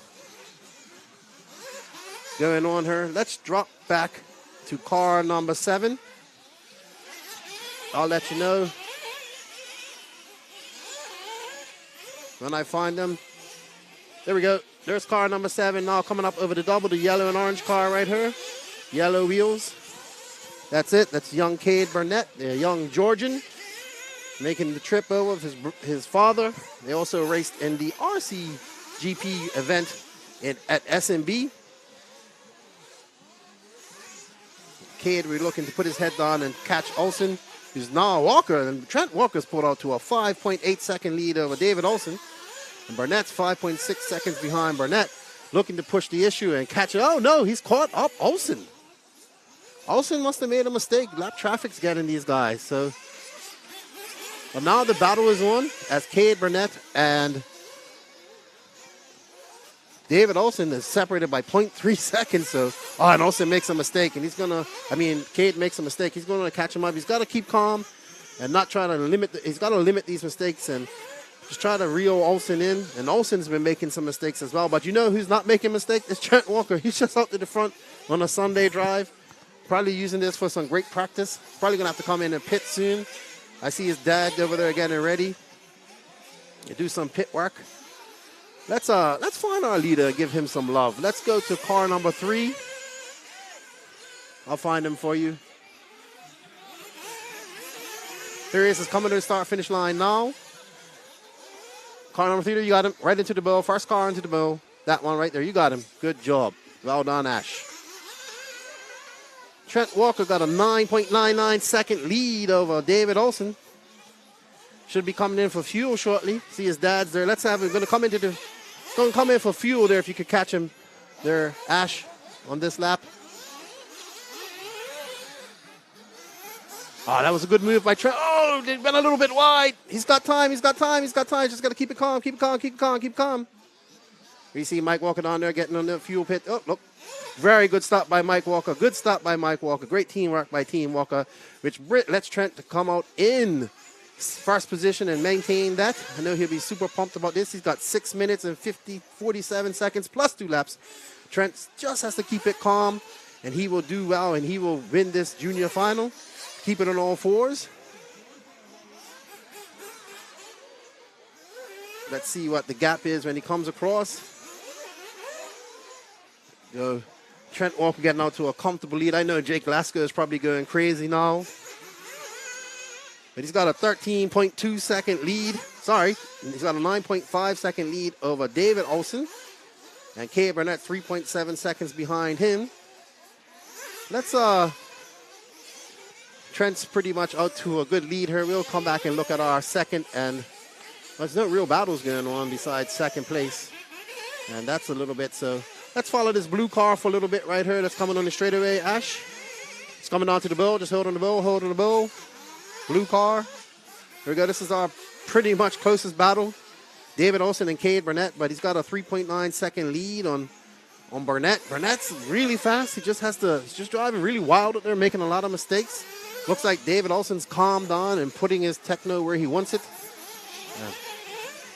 I was hoping for a great battle between him and Cade Burnett, but they have 5 minutes and 30 seconds left to go. But Cade seems to just be making some mistakes out there, and he's just driving too aggressive. And you got to calm it down and reel him in. You still have time. It's one thing that these young racers can learn from these veterans is to pace themselves and limit their mistakes so that they can catch people up. And Trent Walker's just out on a Sunday drive actually, Olsen's catching him up with he's only got a 5.1 second lead, so there could be some trouble come. Oh, and Olsen just makes a mistake. Luckily recovers, but you can't make these type of mistakes. Not at this level. Not with a race on the line. And Trent's just out there driving and hitting his lines properly, not making any mistakes. And he's staying in the lead. Olsen's pushing hard, trying to catch it. It seems, you can see it's very hard to push this track. We saw Ronafalk struggle a little bit with pushing with the bumps and stuff. And the lead now for Trent is now down to 5.5 seconds as Olsen tries to put in some quick laps here and catch up to Trentis as you see lap traffic pulling over for him. There's really no other races on the track. And Olsen makes another mistake. He's coming in for fuel. Let's watch this. Let's see how good this was. Been a little hot in there. Almost broke his dad's hand, but a good recovery. Great finish up. And now he's right behind Cade Burnett. That's the battle for second right here. So let's go. Let's see if Cade Burnett can keep it on all 4s and keep Olsen away. Let's try and keep these two in focus. Ash, the yellow car in front of him is just in position for him. That's second right there. And Olsen is right behind him. So let's see. And Olsen makes a mistake, and this is going to allow Burnett to just pull away a little bit and open up a 2.1 second lead on Olsen. But Olsen just has to put his head down, and he can catch him. You can see the wing of Cade Burnett as he's right there. Is Cade Burnett right there. They got some traffic to get through. Olsen tried to, wow, too bad for Olsen. He tried to avoid the traffic. The traffic was pulling away from him. And that's just going to allow Cade Burnett to pull away And Olsen, unfortunate, one of the fastest young guys here. But anything can happen. We have 3 minutes, 3 seconds left to go with plus 2 laps. So let's drop back. Let me find car number 6. That's the next clear places battle we got going on.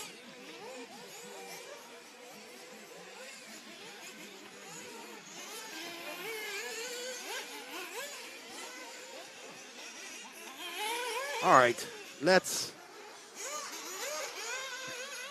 find cars number 1 and 6. Okay, let's follow car number 1 right there. He just flipped. So maybe not him. Still on Olsen. Olsen is now 1.7 seconds behind Burnett. Let's see if he can catch him up. Oh, no, he got past Burnett. Burnett's behind him now. I missed that while I was trying to find the other battle on the track. But Burnett made a mistake with 2 minutes left, and they have traded spots. And I heard somebody running out of fuel. I'm taking the glory from you. I'm really sorry, but you're wanted outside, so I'm going to have to the end of the race. Oh, is it the police? Yes. No, not really. All right.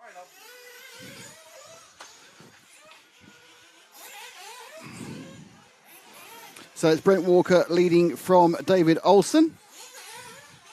Lead about 8 seconds. Burnett third. Then it's Terrell, Ward, and Lee. Coming over the descending double now. Best lap of a 25.3 we've seen from David Olsen. It's a good lap time. Very good lap time.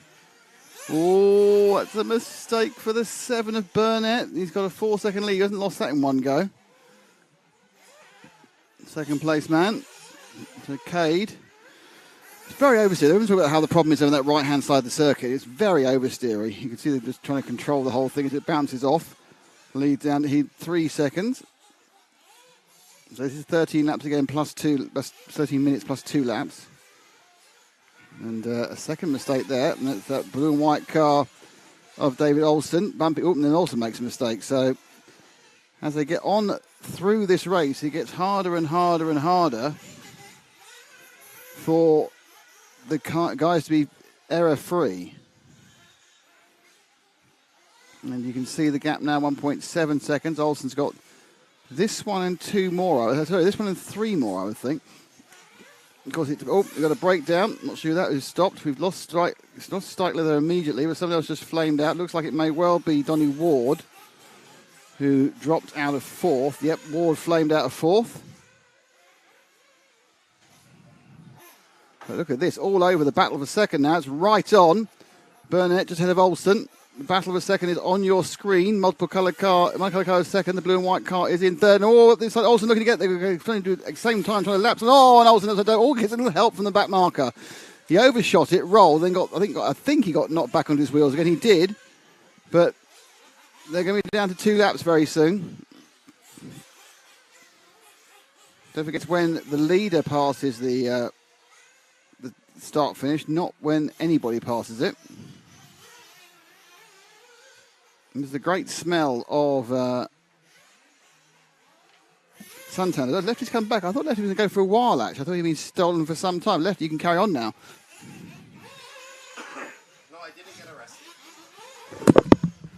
So Lefty does take his headset off then. I missed that part of it, which is often a problem.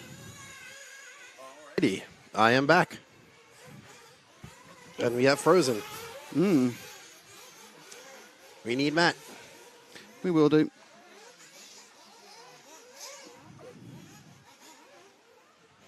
Last lap for these guys, and well done to Trent Walker. Cade Burnett able to hold off, it looks like, and going to come home in second. Unless he makes a mistake, and David Olsen can get by, but they traded places throughout the whole race. And well, Olsen got close a minute ago, and then he just almost got it, and then didn't get it.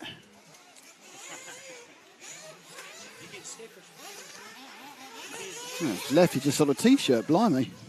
Oh, wow. Burnett's gone off and over. I think he may have gone across the line. He did. He actually rolled over the finish line. Yeah. So he actually has got the second place. Olsen's third. So the winner is Trent Walker. Well done, Trent Walker. I know he's going to be happy about that. Kay Burnett is second. And well done to these young juniors as they went out there and raced their hearts out. It's good to see. And well done to Trent Walker, who got out to a lead, never got challenged, kept it consistent, maybe not as, keep it consistent. And that's how you win races. So well done to these young drivers for coming out and being champions. Trent Walker, Cade Burnett, David Olsen, Camden Lee, Jackson Tyrrell, Lane Deming, Donnelly Ward, Josiah Chandler, and Joseph Steichleather not starting. So congratulations. And good to see the youth. We have the 40-plus race coming up. We have RCGP loves RC2 later on, but you won't see that.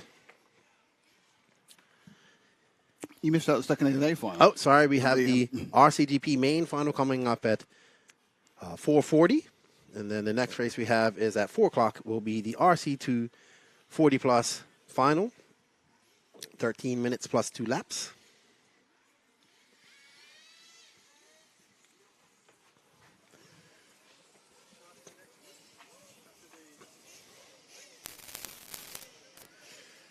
So this is the top 40 drivers. Nick's taking my cord away with him. Sorry. Top 40 drivers after top 40 plus drivers after qualifying. That's how it's done. Also the top juniors after qualifying. And look at, you can see the youngsters out there talking about their race. It's good to see that. These young guys getting excited and having fun and chatting about their race afterwards. Very good to see. And I can see, well, you guys can't see what I can see, but I'm looking at the 40-plus drivers getting in position. Looks like Mr. Stockman made it. Got Josh Hollyfield, DJ Hepler, KB Bullock, Marlo Bright, all Southeast racers up there. Probably raced each other for many, many, many, many years. Here they are racing each other again. The RCGP final stage. We got I need 2 double A's. Justin coming in here, who needs AA batteries. Should about that cheap Radio Shack stuff, shouldn't he? Yeah, well, one thing you guys go through some AA batteries. Oh, yeah. Quicker than a convent after the Pope's visit. Yes. Oh, Salty Joe made the 40-plus man. Well done, Salty. All of Bermuda is rejoicing right now. That happened a lot. Rejoicing in Bermuda. Not really. How many people live there? About 60,000. Blimey. 60,000 Bermudians. Only 20 miles long, 1 mile wide at its widest. I'm sure somebody will correct me about that. No, it's your home. I'm not going to correct you. I got it wrong once. Did you? Well, you said you live somewhere else entirely. No. You didn't have the key. You couldn't get in. Yeah.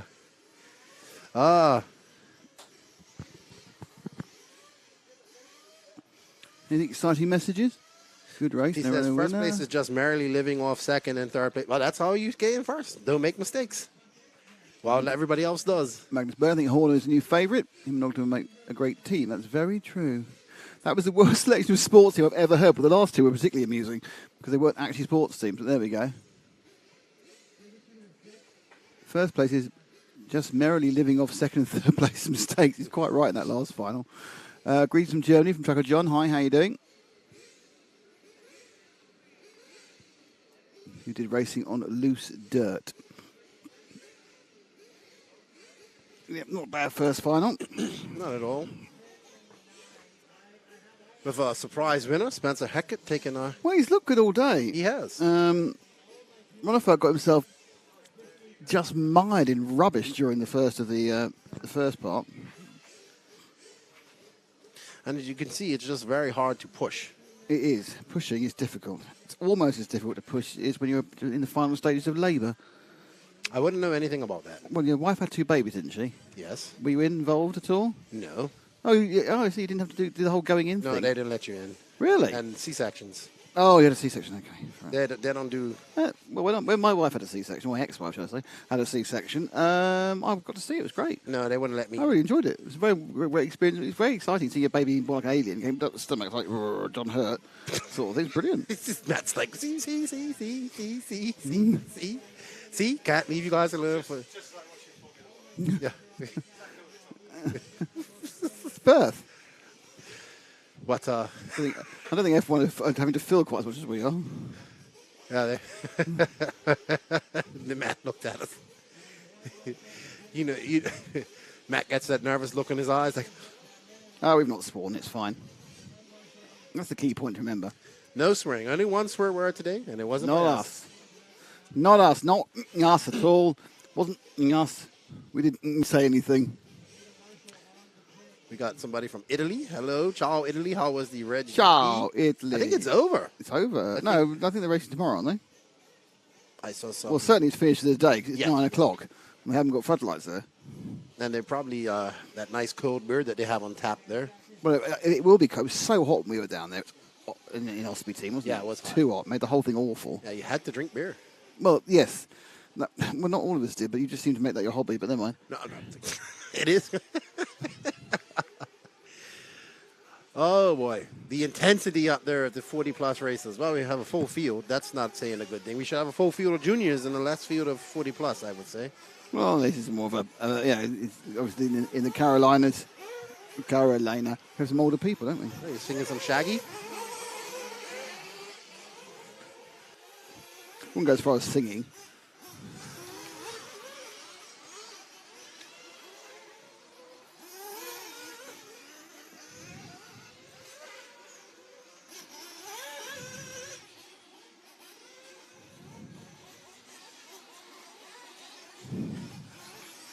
Alrighty.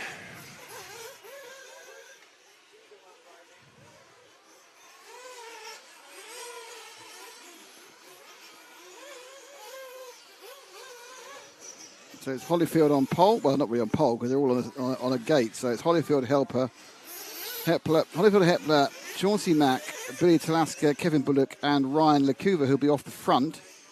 Jose Velado, Marlo Bright, Denny Stockman, Dickie Roberts, Bubba High, and Phil Connolly, who'll be off the back.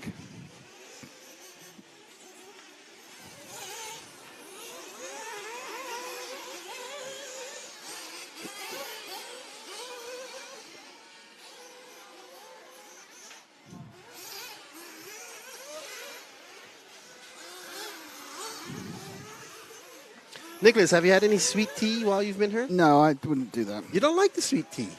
It's not tea, is it? If I want tea, I'll get myself a nice cup of Earl Grey. It's iced tea, that's sweet. Yes, but, yeah, and you're starting with this concept of iced tea. That's tea, that's iced. Tea is a drink with jam and bread, as Julie Andrews said.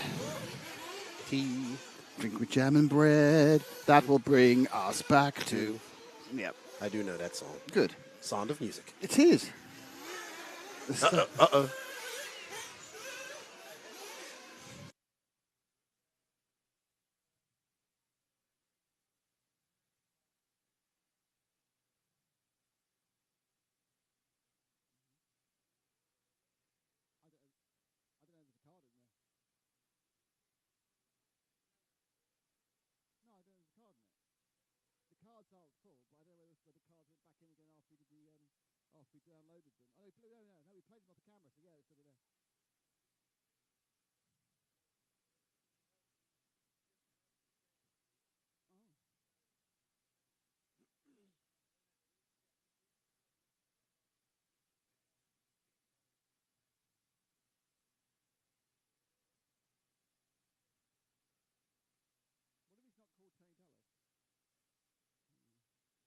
I think...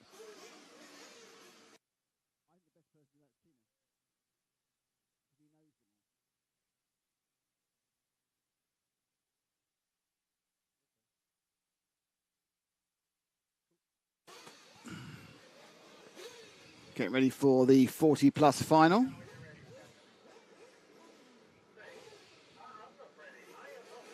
Not ready. Stefan is not ready. Oh, somebody's not in the race and just want you to run. That won't be confusing at all. He's not in the race, but he's running the laps. Is what we've heard. Might not be true.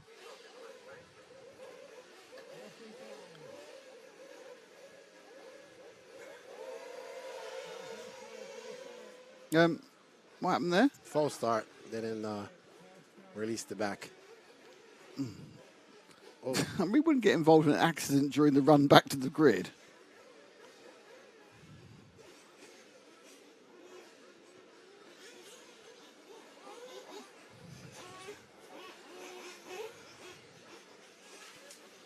It's our first full start of the day.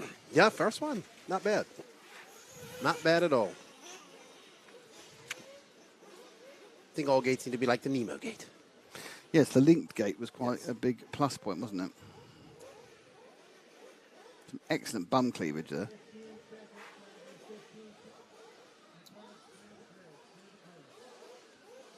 Here we go. Need to restart these people. And they're off. It was a bit late at the back end again. You probably have to do another one. They're going to live with that one. It's a weird gap in the middle of the timing. Yeah. 1, 2, 3, 4, 5, 8, 7, 9. Let's see if it clears itself up. But it is actually in 6th place. DJ Helper, by the way. Hepler, sorry. So,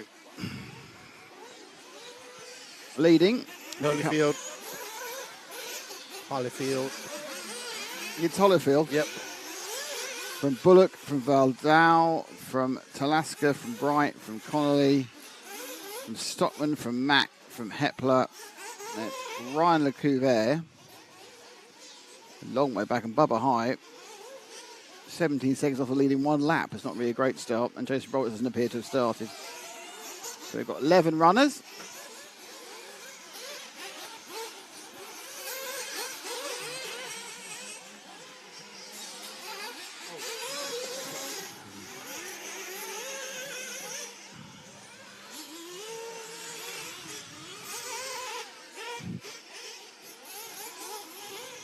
I think we're following KB right now. He's in 2nd place. Looks like Holyfield's out to a comfortable lead right away as he comes across. And this will be 2nd place. That's KB right there. Former owner of this track. One of the former people that used to run it. So he's 5.7 seconds behind Holyfield. Salty Joe, 2.5 look behind at that. him. Your man up in 3rd place. Oh, I bet you he's shaking right now. I can see him. I can see the rattles from her. Face is messed all up and everything else. The grimacing. That's the salty way. The saltiest of the salts. So why is he salty, Joe? Because he's always salty. Does he give you trouble, does he? No, it's just a good friend who's always salty. But he's dropped down a bit to 5th. A little bit nervous out there, as I mentioned him. And we're still following KB. Let's see if we could, let's drop back one. Find Billy Tylaska. There he is. He's chasing down KB. KB must have made a mistake just now. But Billy driving in the Agama. Billy makes a mistake. He has some difficulty in the marshalling as well, so he's lost quite a bit of space there. Well, the turn marshal was being sort of randomly attacked by people.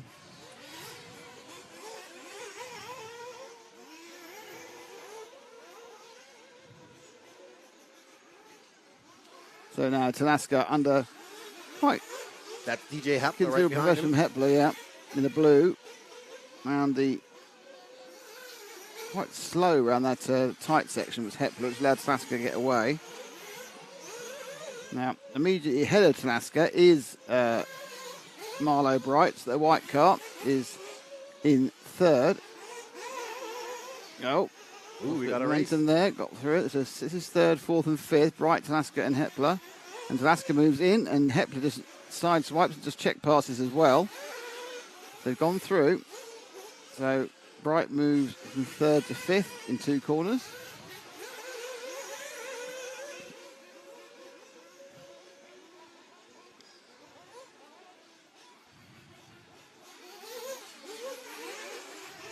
Hepler makes a slight bobble right there and allows for Billy to get a little bit out of there. It seems, as you saw, the pro guys were jumping right on the inside of that, missing that big rut right there. They were able to place their cars right on the downgrade and go on the inside there. A little bit difficult. And these older guys seem to be able to go through that rough section a little bit easier as well. But here they are. It looks like that's lap traffic, I think. That's now pushed out the way, lap traffic.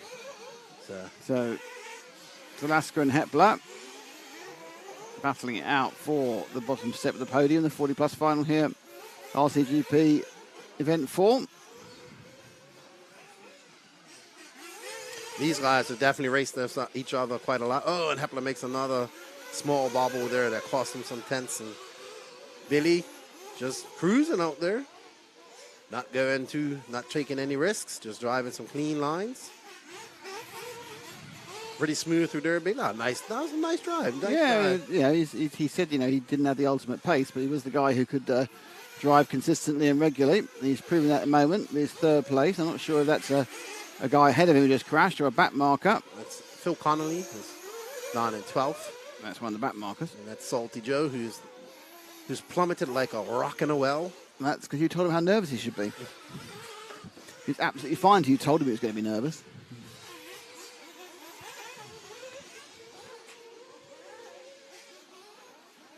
So Hepler's got close to Alaska on a couple of occasions, but hasn't been able to make a move, has he? No, he hasn't. Let's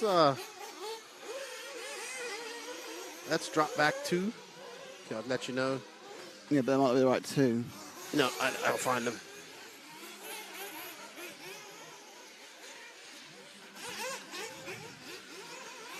Well, there's a battle right on now for 3rd and 4th, but it's Stockman, not Hepler, who's coming through. Oh, that's what I was looking for. So Stockman right, and the rejoining car got in the way. So it's Stockman now after Talaska. Early pit stop behind them, so 2 pit stops in this one, just the one. You can just go about 6.5 minutes.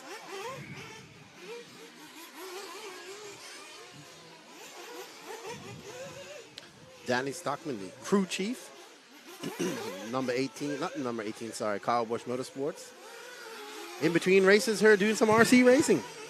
Very good to see. You're ever in between races in NASCAR. It's every week, isn't it? Forever. Yeah, they had a break. They were in Charlotte last week, so I believe. So, I believe he's based up in Charlotte as well. Oh, they would be, yeah. But very nice man. I actually met him here at this track back in 2017.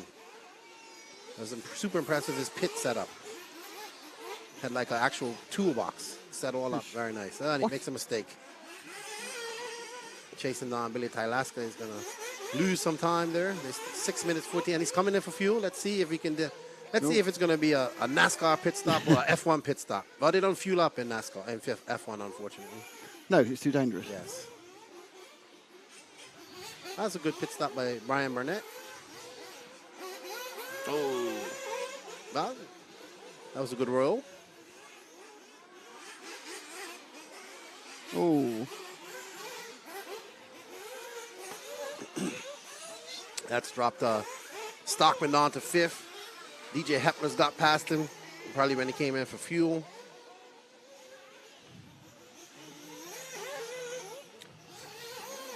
No jumps and bumps like this in NASCAR.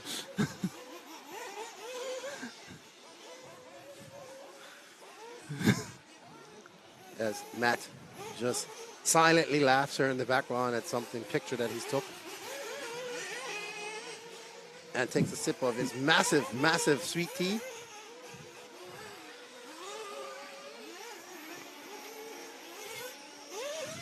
Oh, wow, that's a good one. On his nose and then bouncing through. Too bad. That would have been a great replay. But Stockman has just got to keep it calm. He's in 5th. Well, Chauncey Mack just got crossing, looks like. So second and third are very close, where the Bullock and Talaska are on now. So Talaska really chasing down Bullock. That's not him. Oh. Mid-air collision, followed by a, what would you call it? Lucky escape? Lucky escape into the almost mud. Pretty dry out there now.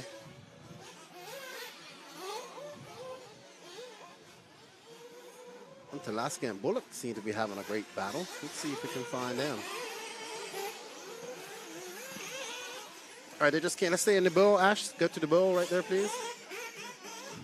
And go up to the wall, jump out the back there. Oh, those two. Yeah, Talaska, in fact, getting past Yeah. Bullock as we speak.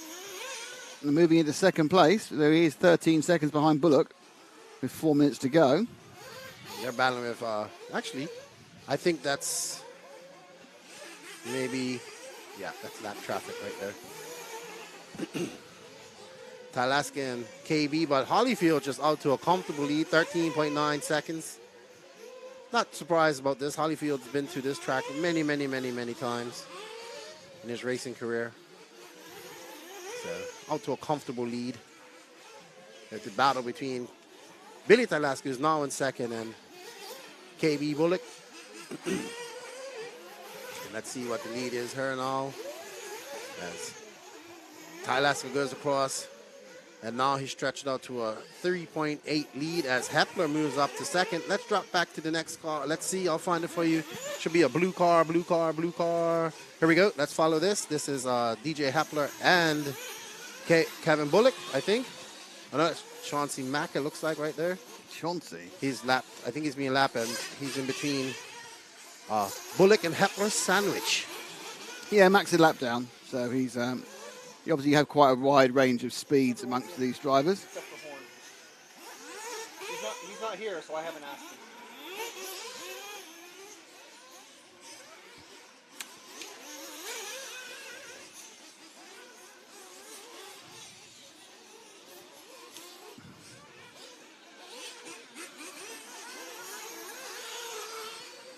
We got 2 minutes, 24 seconds, plus 2 laps left in this race. We got Billy Talaska with a Holyfield over for 13.5 second lead. Talaska with a 1.4 second lead over DJ Hepler. Hepler 6.7 over Bullock. And got Stockman 15 behind. And then followed by Chauncey Mack, Ryan LaCour, Salty Joe, Valadao, Bubba High, Phil Conley, Marlo Bright. And unfortunately, Jason Roberts not making the start here today. So remember, after this, people, we have the second leg of the RCGP. Well, that's supposed to be about 14-minute finals, or 13 minutes plus 2 laps. We got 1 minute and 42 seconds left in this lap as we see. As Hepler goes off and makes a mistake, that's gonna allow. Maybe Billy can catch him up. Did he? Well, Billy must have made a mistake while I was looking outside there. Excuse me. Hepler coming from the back, battling it up. Oh, went a little bit wide there, got out in the loam.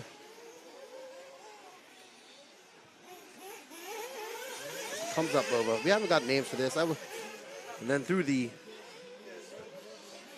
bomb section. Oh, Talaska, there we go. I thought Talaska got in front of him. There's Talaska. Oh, just as I say that, Hepler makes a mistake out in no man's land, and a mistake by the young marshal. Won't be helping him out no more. 40 seconds left to go and 2 laps to go. That gives a big lead to Billy Talaska. Hepler and him had a great battle for a few minutes here, but unfortunately it looks like the mistake by Hepler is going to cost him, as the lead has dropped down to 7, as the lead has up to 7.9 seconds, and they only have 19 seconds left, so I doubt we'll see Hepler in. Let's see our front runner. Let's give Holyfield some love. I'll find him for you, Ash, before we sign out here. Holyfield coming over the big double. Let's catch him up here over by the blue container over by us. I'll let you know, Ash. I'll let you know. Here he is, this yellow car, yellow wheels, going onto the straightaway now. There's Josh Holyfield out there cruising around, getting some practice in. Probably going to be racing in similar type of conditions tomorrow. So this is valuable track time that he can use. Out there driving smooth. Just out there having a good Saturday afternoon drive, winning a race. He'll be a RCGP 40-plus champion, if barring any flame outs or breakages or anything like that. With 1 lap left to go. Josh Holyfield from, I believe, from South Carolina, Mugen driver.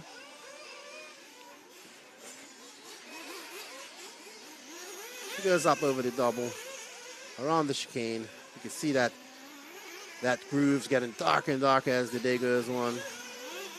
And we have one more race coming up here shortly. With the second leg of the RCGP Finals. And congratulations to Mr. Josh Hollyfield. You're a winner of the 40-plus class here at the 40-plus main here at the RCGP USA, followed by Billy Talaska, who'll be happy about that. DJ Hepler in third. Kevin Bullock in fifth. And Chauncey Mack bringing up your top five as we get ready for some sweets, apparently.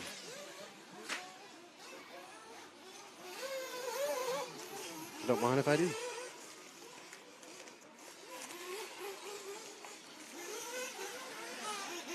So, Josh Hollyfield winner, followed by Billy Talaska, DJ Hepler, Kevin Bullock, Chauncey Mack, Danny Stockman, Ryan LaCour, Salty Joe Volado, Bubba High in 9th, Phil Connolly in 10th, Marlo Wright in 11th, and unfortunately breaking at the 8 minutes mark, and Jason Roberts not making the start.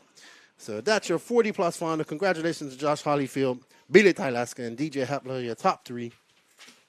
And we're going to get ready to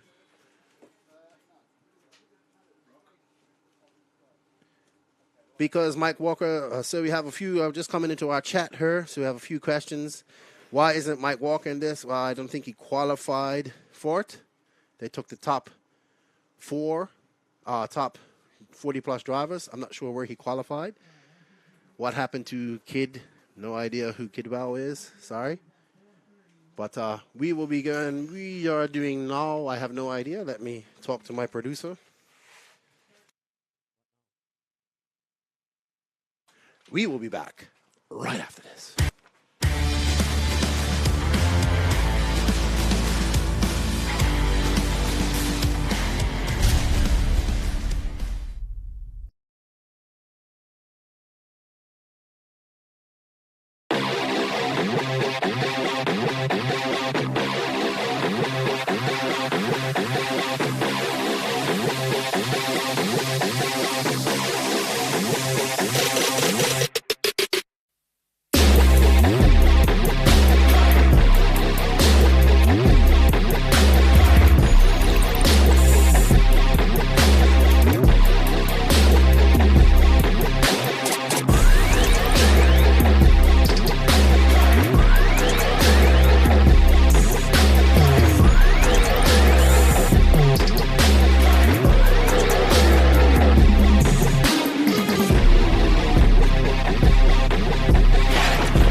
for RCGP. RCGP marshals should start getting themselves ready to go. Start staging for interviews for RCGP, please.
RCGP should be staging for interviews. Start bringing vehicles up to the track.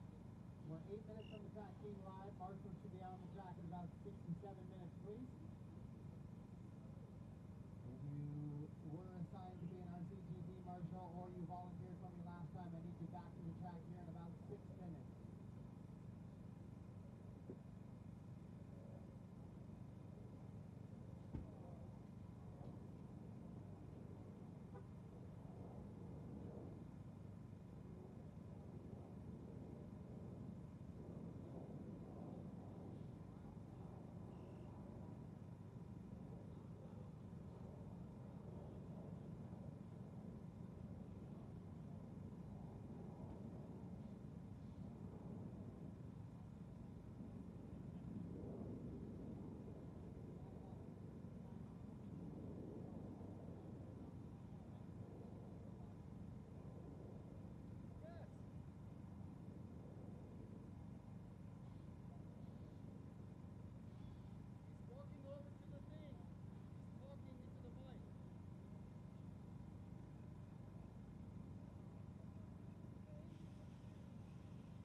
RCGP drivers, start being available up here at the track for interviews. Please start bringing cars this way. Marshals, start making your way back to the track, please. Marshals, start making your way back to the track. We're 5 minutes to go. 5 minutes to go. RCGP marshals back to the track for 13 plus 2, please. Cole and Joe with some last.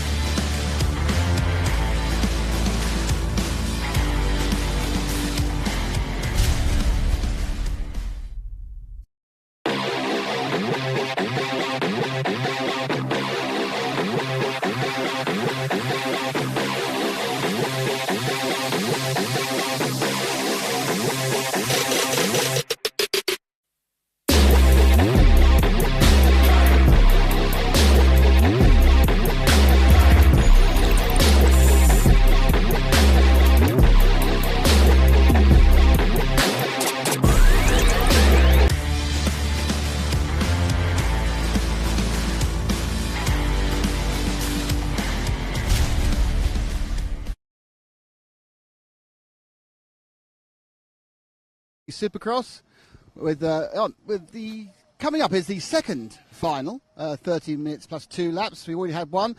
But look, I found a special new guest. It's David Ishwood, the man behind RCGP. David, we've come into the end of season 2, year 4.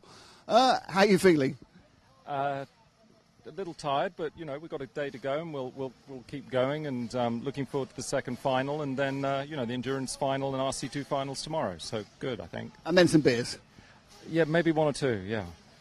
Possibly more, really. Well, maybe, but we'll drink responsibly. Yes, we will. Thank you, David, for that word of wisdom. Thank you, David. Very quickly, I'll take another David now. It's Mr. Ronefalk coming in. Have you moved forward because it's too sunny? Because it's kind of quite oppressive where you are. David, that was a bad start and a slow recovery. Yeah, bad start, like you said. I was actually second after the first 2-3 corners there. I think I landed wide on the back double there, and Cody got by. Then he made a mistake. I got tangled up. I got the worst out of that. And then, like, the lap after, I think Hampus and Aiden got together.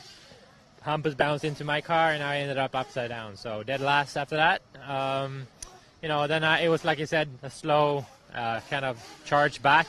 I think I was on the wrong compound now in that one.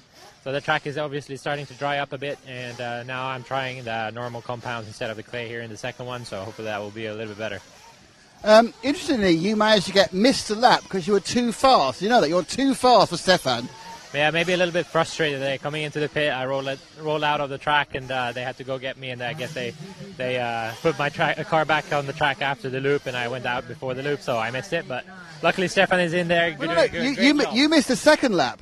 Because you put a fast, you went faster than 24 seconds. And he said, no one can goes at 24. Then you went faster. Yeah, I tried to push, towards the end, but I got fourth. I need some luck on my side here to be able to take the overall today. I guess Spencer has to miss the podium here in the second main, but I'm going to do everything I can to win it, and then everything else has to see what happens. But yeah. Thanks, David. Great stuff.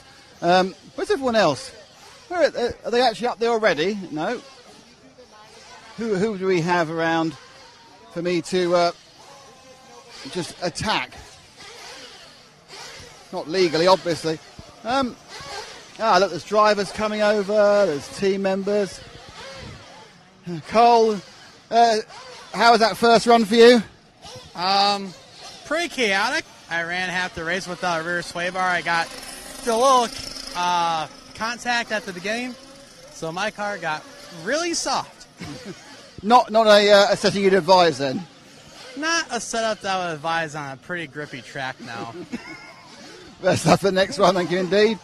I feel like I'm standing here going like a bouncer, going, you're not coming in, I'm not with shoes, you're not coming in unless you talk to me first.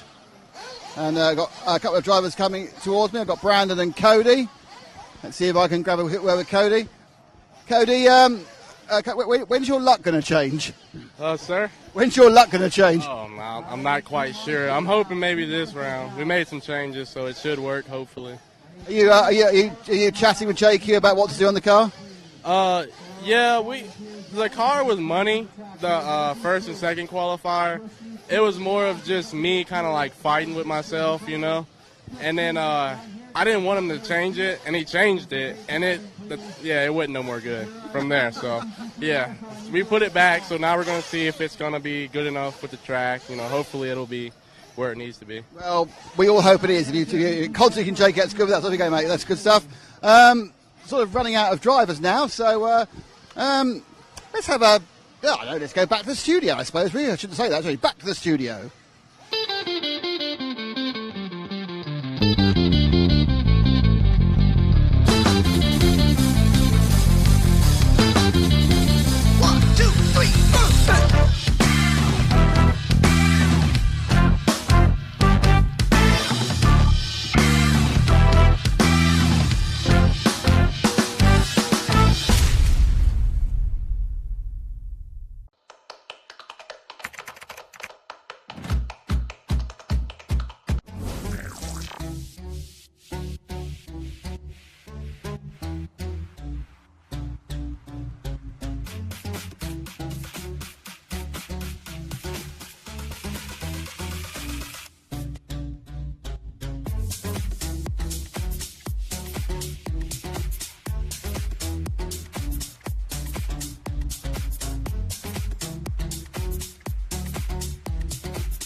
And we are back. And remember, everybody, the Invisible Speed course, if you buy that before the end of October, you get entered in the chance to win a fully pimped out car by Mayako, by David Ronafalk himself, or a fully pimped out Mugen MBX-R by 2012 world champion Robert Battier. Is it really pimped out, or is it just been built by them? Pimp your ride. Oh, okay, so they're going to get all these add-on sway bars and everything else. They'll get whatever setup and whatever car that these guys choose to. Fair enough. Yeah, so great deal. And you get the knowledge. That's the key thing. You'll get the knowledge. You get the knowledge. Got the knack and the knowledge. So, Ronafalk went too fast for the lap corner. I didn't know that. Ooh. Yeah, basically what happened is that Stefan set the minimum lap time at 24, which I think was a little bit ambitious because he could go off at all. He done a 24.005, and then of course Ronafalk went faster than 24. Look at the evening sun's making the track look very attractive, isn't it? Mm-hmm. We are now at just 20 to 5 local time. This is the last of our live action for the day. We're also going to stay on for the presentations. There are a couple more things which will be available in the future. There's a RCGP Loves RC2 little thing, which will be available as a video to download and watch on Facebook in a few weeks' time. And of course, we're also doing a little bit of a chatette as well in a inside track. Oh, inside track will we pay for? Will be for later or for now? Is it live? It'll be live on House of RC. Oh, okay. House of RC. We'll have it live, and it'll be it'll be published, I don't know, relatively quickly. Excellent, excellent. I'll wear my cowboy hat for Could you? Inside track. I didn't know you're on it. You're my special guest now, are you? Oh, I don't know. I thought I was on the inside track. Of course you are. I'll wear my sheriff hat. In which case, not only you're on it, you're running it. Because you're the sheriff of the inside track. So Ronafalk, Rose, Bornhaus, Hecker. Now, of course, the finishing order was Heckert, Horn, Bornhaus, Ronafalk. Now, don't forget that in the event of a tie, second race trumps it. Oh, second race trumps. Second race trumps Right, first that's race. right. So if Ronafalk wins and Hecker is third, Hecker still wins overall. But if Ronafalk wins and Hecker is fourth or lower, then he doesn't. And if Bornhaus comes second, so if Ronafalk wins and Hecker it's fine, because Bornhaus, even if he comes second, wouldn't win overall. If Bornhaus wins and Hecker is third, then yeah, basically that's how it goes. As most of this is down to the start anyway, who knows, as they say, what will happen. Yep, let's see. Should be an exciting race. Oh, they did change up the colors a little bit. A little black in there, I see. Mm-hmm. But it's hard to tell from the from here. See Mitch down there getting a fine little tune on Cody's car. JQ getting all serious, putting the hat on. John Moore says he loves the inside track episode. Please wear more than just a hat. Oh, good one. Trust Good me, one. Good one. we know one wants to see him just in a hat. That's for sure. That was a good one. I like it. Here we go. Here comes the 88 of Jake Stike Leather, HRC. Light blue colour. Brent Densford takes him out. Moves to the back. The grid for this is, on both occasions, the grid for this is done by the qualifying. So the top 6 get to choose first. Not a great choice by the Bornhaus, certainly by Ronafalk last time. Aidan Horn, his second place came from the back row. Let's see what's happening. They're revving away. The 13, that's Don Elliott. They're away, and it's clean so far. Ronafalk's dropped to third, gets 2 hits, but gets away with it. Into second place, Bornhaus and Ronafalk. Both got away, even in third, and he's just about to land on Ronafalk, but doesn't quite. So Ronafalk, then you got Berg in fourth, and Bornhaus has dropped back, I think. Yeah, he made a mistake. Yeah, Bornhaus, so into the lead has gone Ronafalk. Can't see where Hecker is, that's the key one. It's even in second, and Bornhaus in third, and they both screen each other up, and now they're coming together with one of the multitudinous blue and white cars. I'll tell you who that was in a second. That was Aidan. So Horn's up to fourth. So Horn's made another great start. Fifth place is Tollard. So the Associated Scampi Rosso pair are running in 4th and 5th. Where is Heckert 9th? Lots of work for Heckert to do, but he can do it. Evan Vale, the loser at the start there, was Hampersberg, who was running okay at one point, and they are a little bit calm. I can see Cody Watson actually in 8th, which means he actually made some sort of semblance of a reasonable start. Ronnefeldt's got away, and he's already built a couple of second leads. It's now about Bornhaus. He tries to track down Evenen. So Evenen with the JQSM, the green car with the aerial, just ahead of the S-Works machine OS engine car of Bornhaus. The problem that Bornhaus has got is that Ronnefeldt's getting away at the moment. And we all know that they can all make mistakes very easily, so it's not as written in the stars it used to be. Oh, controlling the slide to come around that ever collapsing right-hand side of the track. It'll be interesting to see whether they actually do any sort of repair measures on that right-hand side, some patching overnight. Obviously, it's a completely different day tomorrow as far as RCGP are concerned, so it can be completely redone again. Track looks absolutely beautiful in this light. It really does, doesn't it, Keenan? Yeah, that beautiful red clay coming shining through. You can see all the holes, you can see the groove. And you can see the difference here when you kind of go from the light to the dark.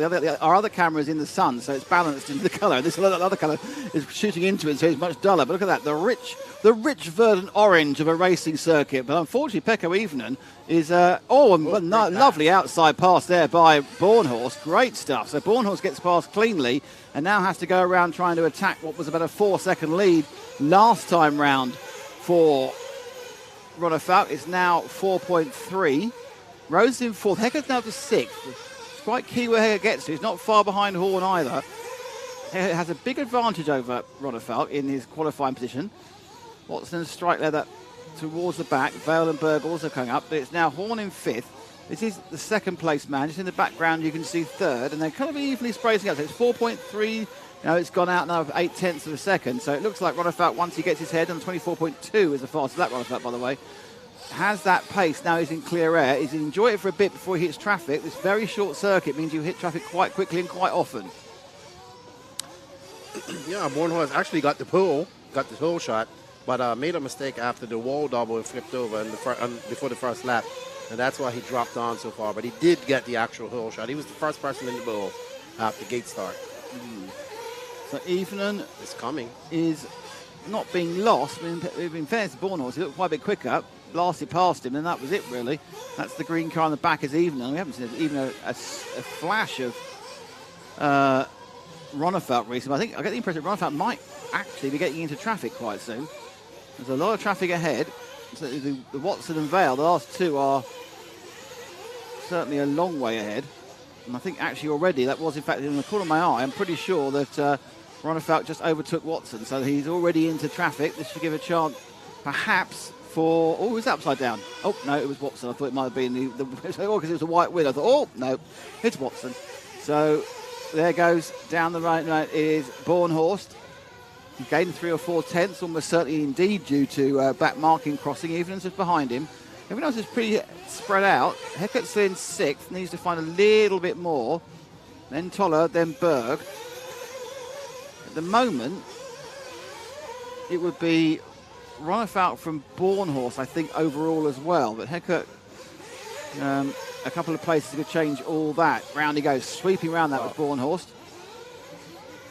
Bornhaus is on a mission right now. He's not gaining a lot, though. He's gained about 0.6 of a second in the past 4 laps, and some of that could have been traffic, but that's what he needs to do. He needs to prove that there is no basic pace advantage for Ronnefeldt. It's just who gets out early and has a good start first.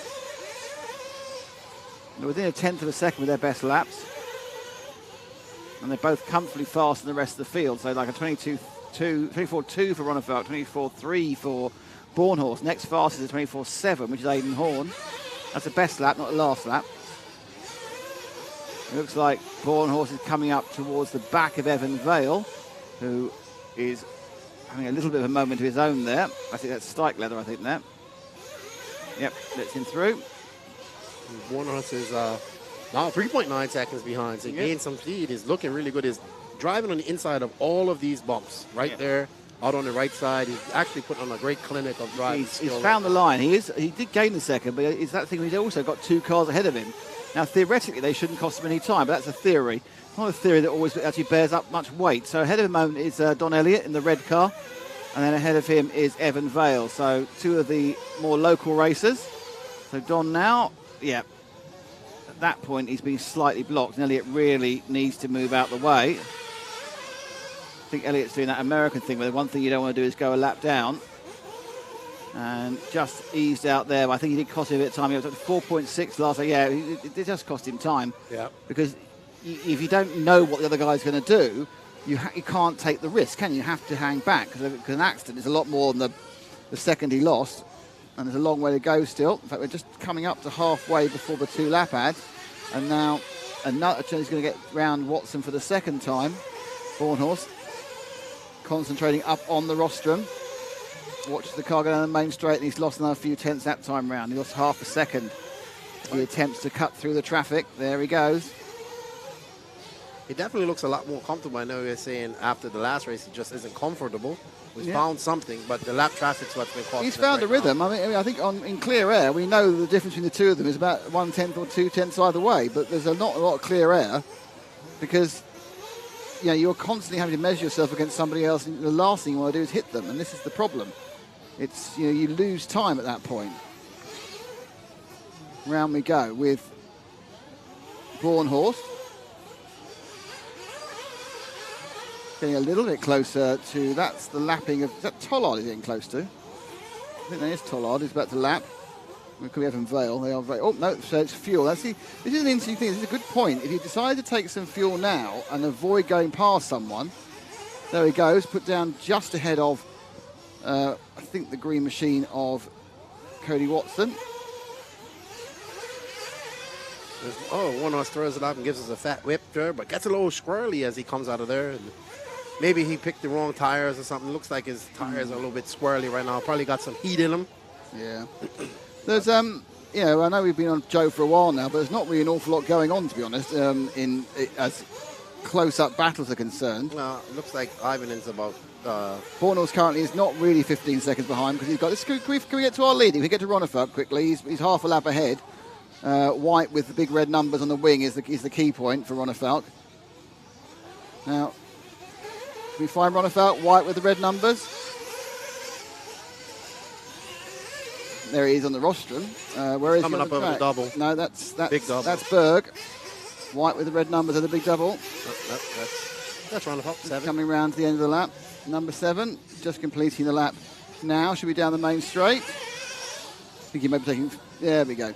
Right, so Ronnefeldt now is leading by 14, so I think he needs to take fuel still.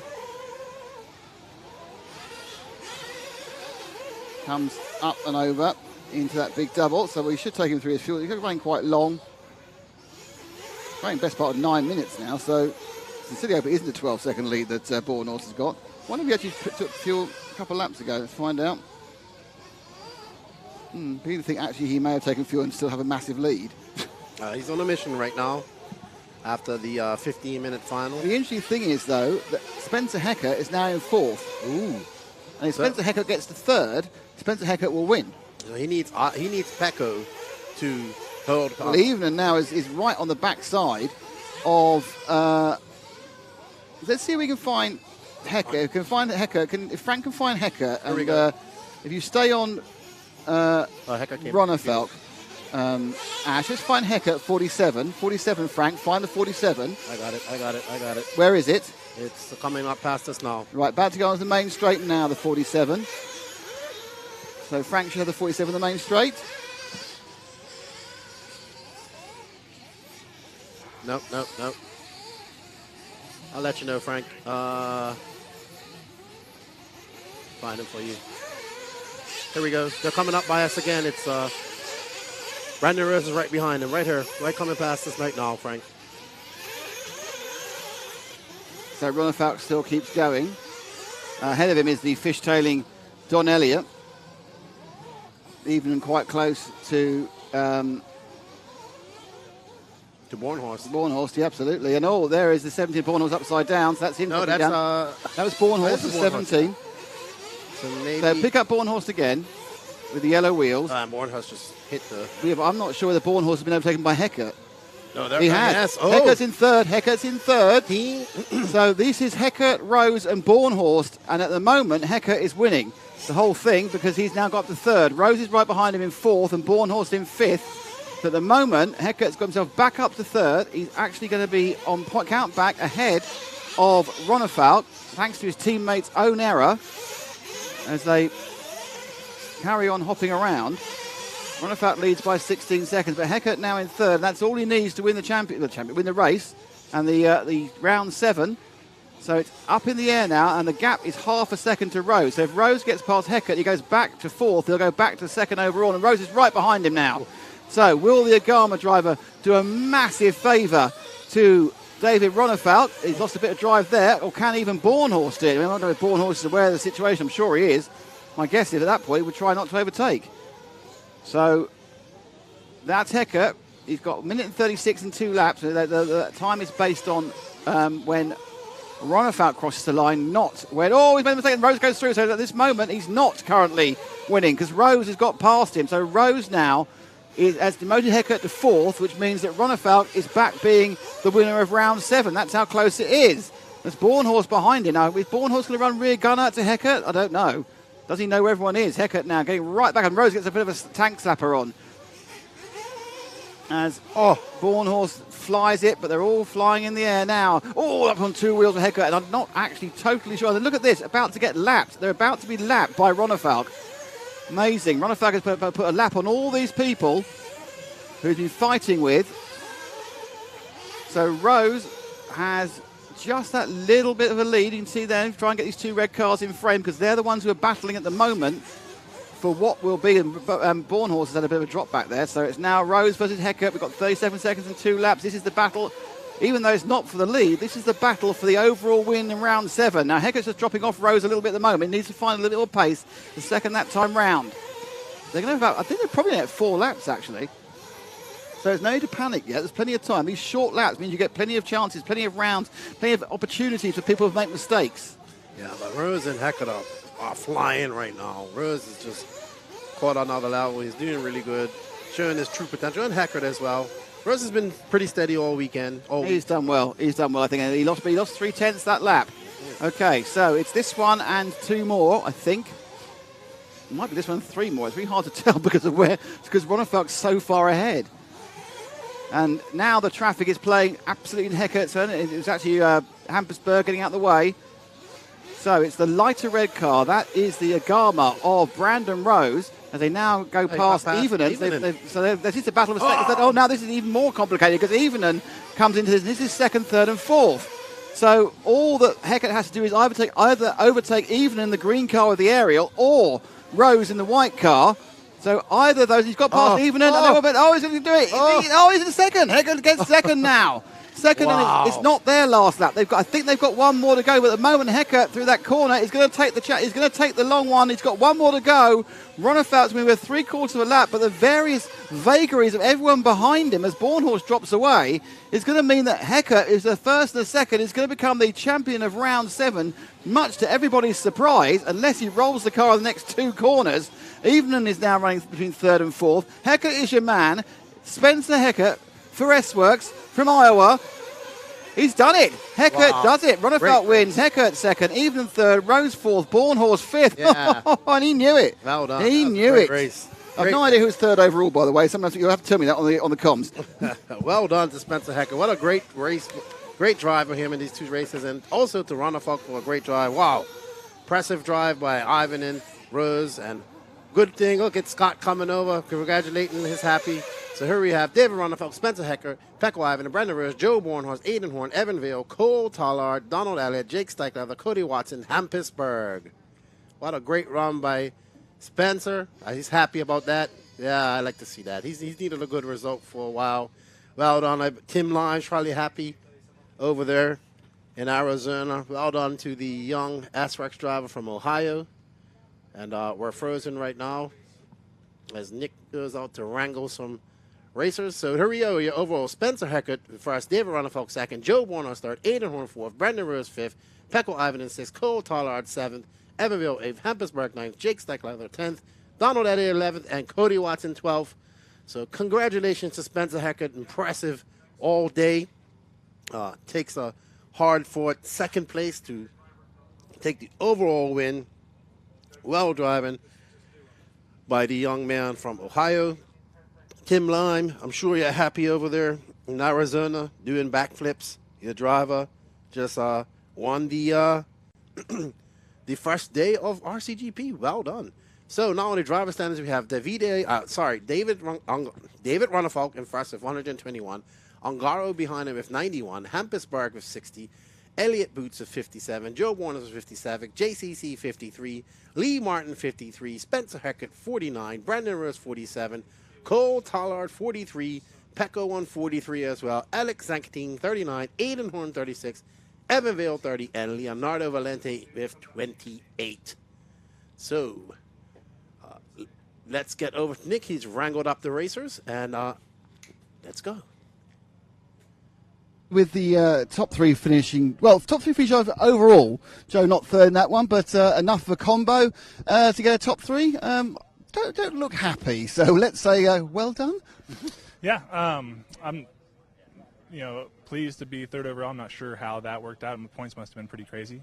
Yeah, I'm happy. I'm more so happy for my teammate Spencer. He did awesome today. So I got some work to do for tomorrow.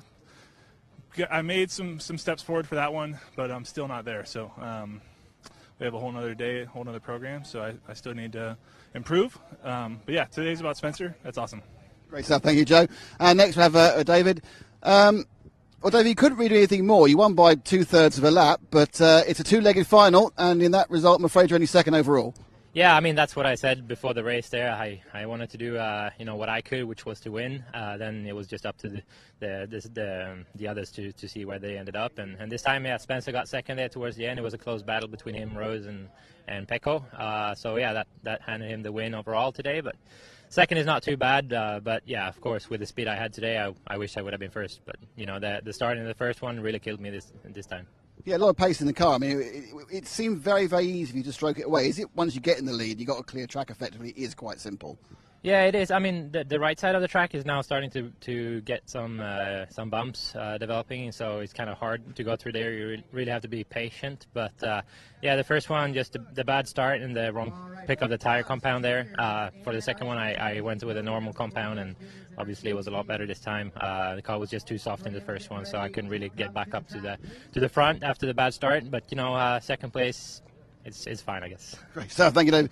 And finally, it's Spencer Heckett. So, we're kind of following you for the last 4 or 5 minutes. I mean, first time I looked at you in ninth, I thought, well, that's so good. Then you got sixth, I thought, oh, might be a chance. And then you were in the position, you were out of the position, back in the position. It must have been. Did you always know where you were overall? Yeah, I knew I had to kind of at least, figured I need to at least get third. And then I think it's Checo, he made a mistake on the last lap, and I just went for it, and it stuck. So I'm stoked. It was a great drive. You were like nose to tail with 3 other cars. I mean, did you feel the pressure, or was it just fun? Most of the way, I didn't really feel the pressure. I was just driving. I kind of knew what I had to do. The last lap or two, when everything started getting crazy, I kind of got a little nervous. But yeah, I had to come from the back and made it happen. So I'm stoked. Congratulations, you won RCGP Round 7. Also, a good hatful of points for S-Works. Yeah, that's big too. So trying to take home the dub for the team. So. Great stuff. Thanks, Spencer. Thank you. And they get there. Happy man indeed. I think the next thing we'll be showing you is the presentation of the trophies. I'm not sure when that'll be. So for temporarily, let's go and have a chat with Keenan. We are back. Good to see Hecker doing well. Very good. So here's our team standings at the moment. Wow. S-Works jumps up to the lead with 215 points, followed by Team Associated SSR, Scuderia Scampi Rosso, with 197. Team Ayako with 181. Invisible Speed JQSM with 124. Beach RC 116. And Nemo Agama Racer with 115. So with that third place and first place, wow.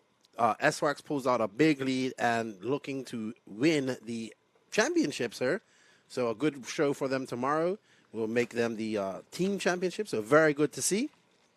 And awesome run for Spencer. Very happy for him. Shout out to all the Facebook guys out there chatting. That was a great race. Great race. I know the S-Works guys are super happy.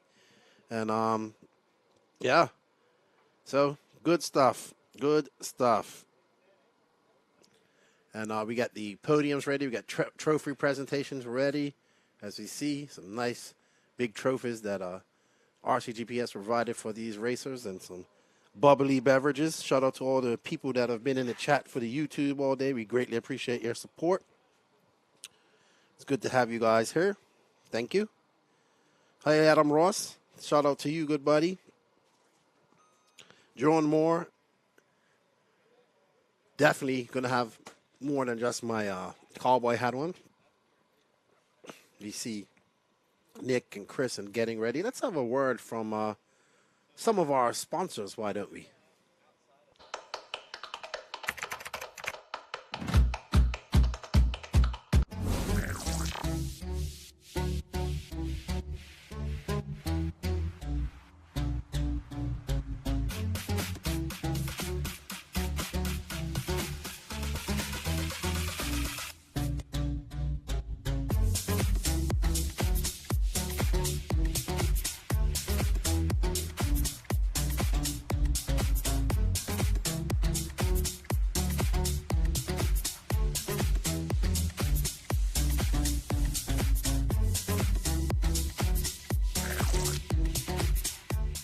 Hard like four, really, that shoe game like 450. I got married, was so giddy, swear my wife's skin looks so pretty. I don't care if they roll with me, headed to the top, but they don't give me. That's why some peeps can go with me. I'm a heathen just like coffee. I am adjusting the elephants that are right here in the room. Church is way more than the people who walk in the building. No wonder you see in my zone. I ain't the truth, I'm just a messenger. I got the views up on the regular, get in the booth, writing like Eminem. This is the proof, no one is better than my God.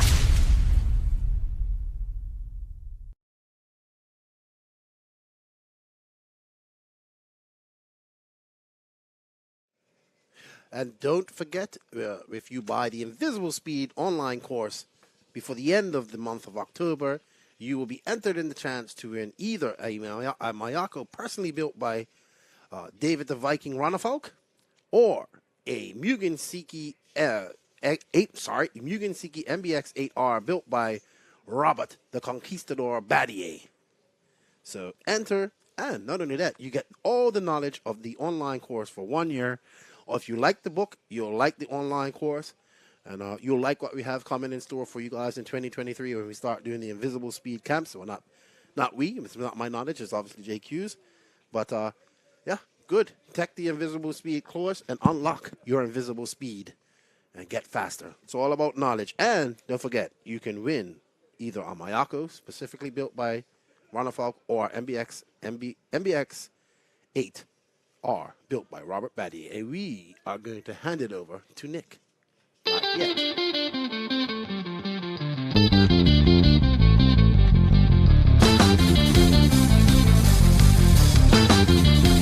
One, two, three, four, five.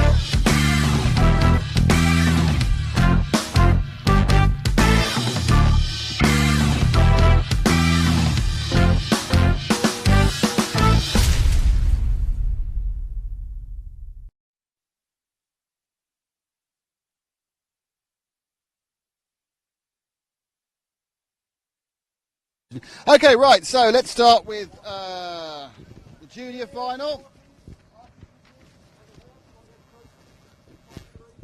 In third place in juniors was David Olsen. He's behind, third.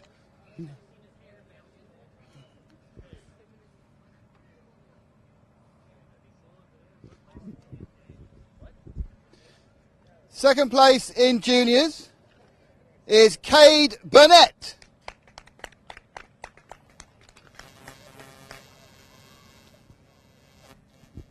And your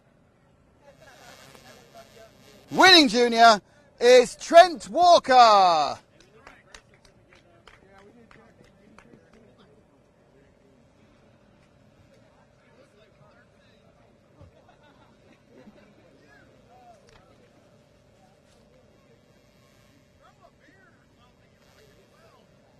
Congratulations.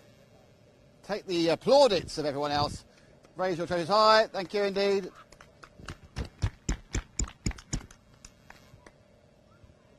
Thank you. We've done them young. Now we're going to do them old. Okay, the 40 plus here today at RCGP Event 4. And in third place, DJ Hepler. Woo!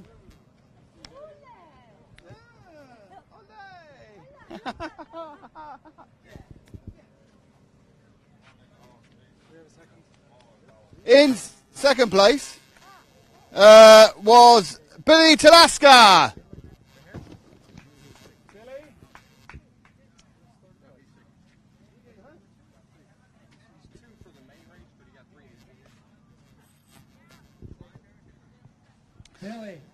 Billy Talaska. Hey, Billy, take a Podium walk. Picture. Grab your car. Here they come. Oh, he's so relaxed about the whole thing. 30 plus sprint. DJ coming as well, is he?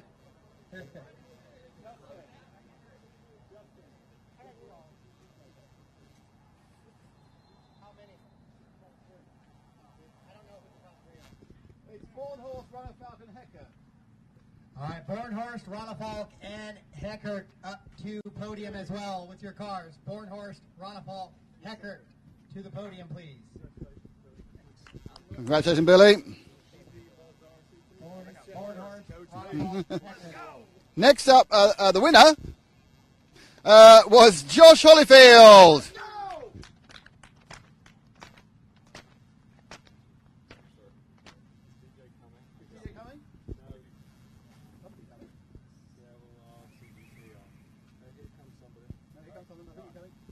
About to get third. Any second now. DJ? It's okay, you still get the plaque. Third again. Last to the podium, first in our hearts. Oh, sweet. Love you, DJ. Hold the cars up.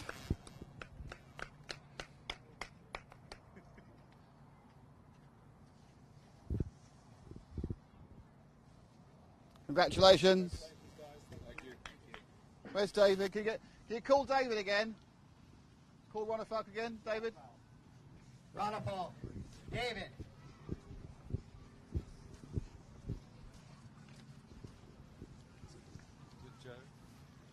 Joe's third.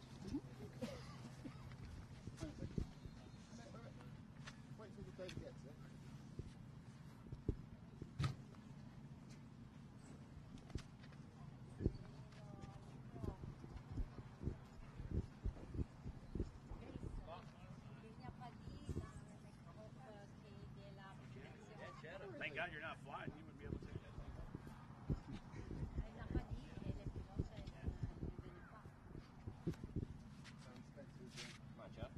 that. Okay, right, so now time for the trophies for RCGP. And in third place in round 7, Joe Bornhaus from S-Works.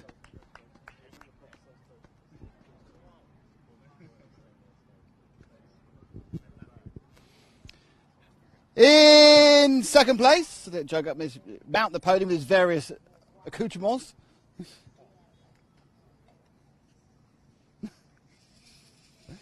In second place is David Ronafalk from Mayako.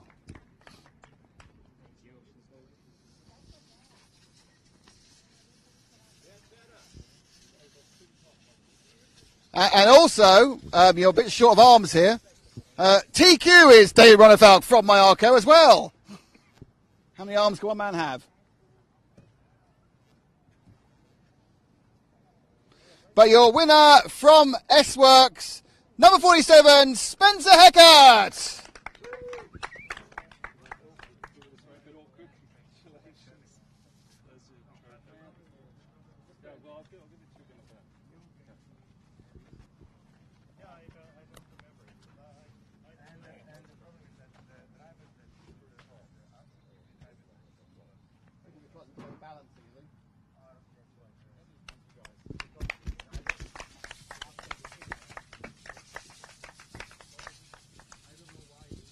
Raise your trophies high to celebrate the win and the second and the third.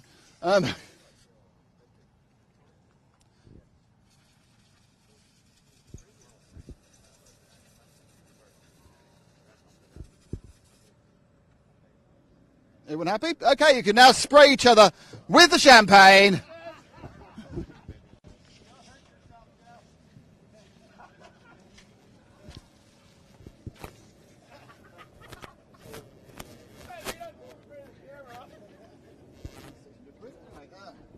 Okay, so that is... We got to teach them how to open champagne. Well, it's a screw top. So that is the end of our live programming for today with that very exciting champagne-based environment. We're back tomorrow morning at 9 o'clock local time with all the action from round 8, which of course includes both the RC2 final and the hour-long main final. Until then, have a lovely evening, morning, whatever kind of day it is, wherever you are in the world, and we'll see you tomorrow.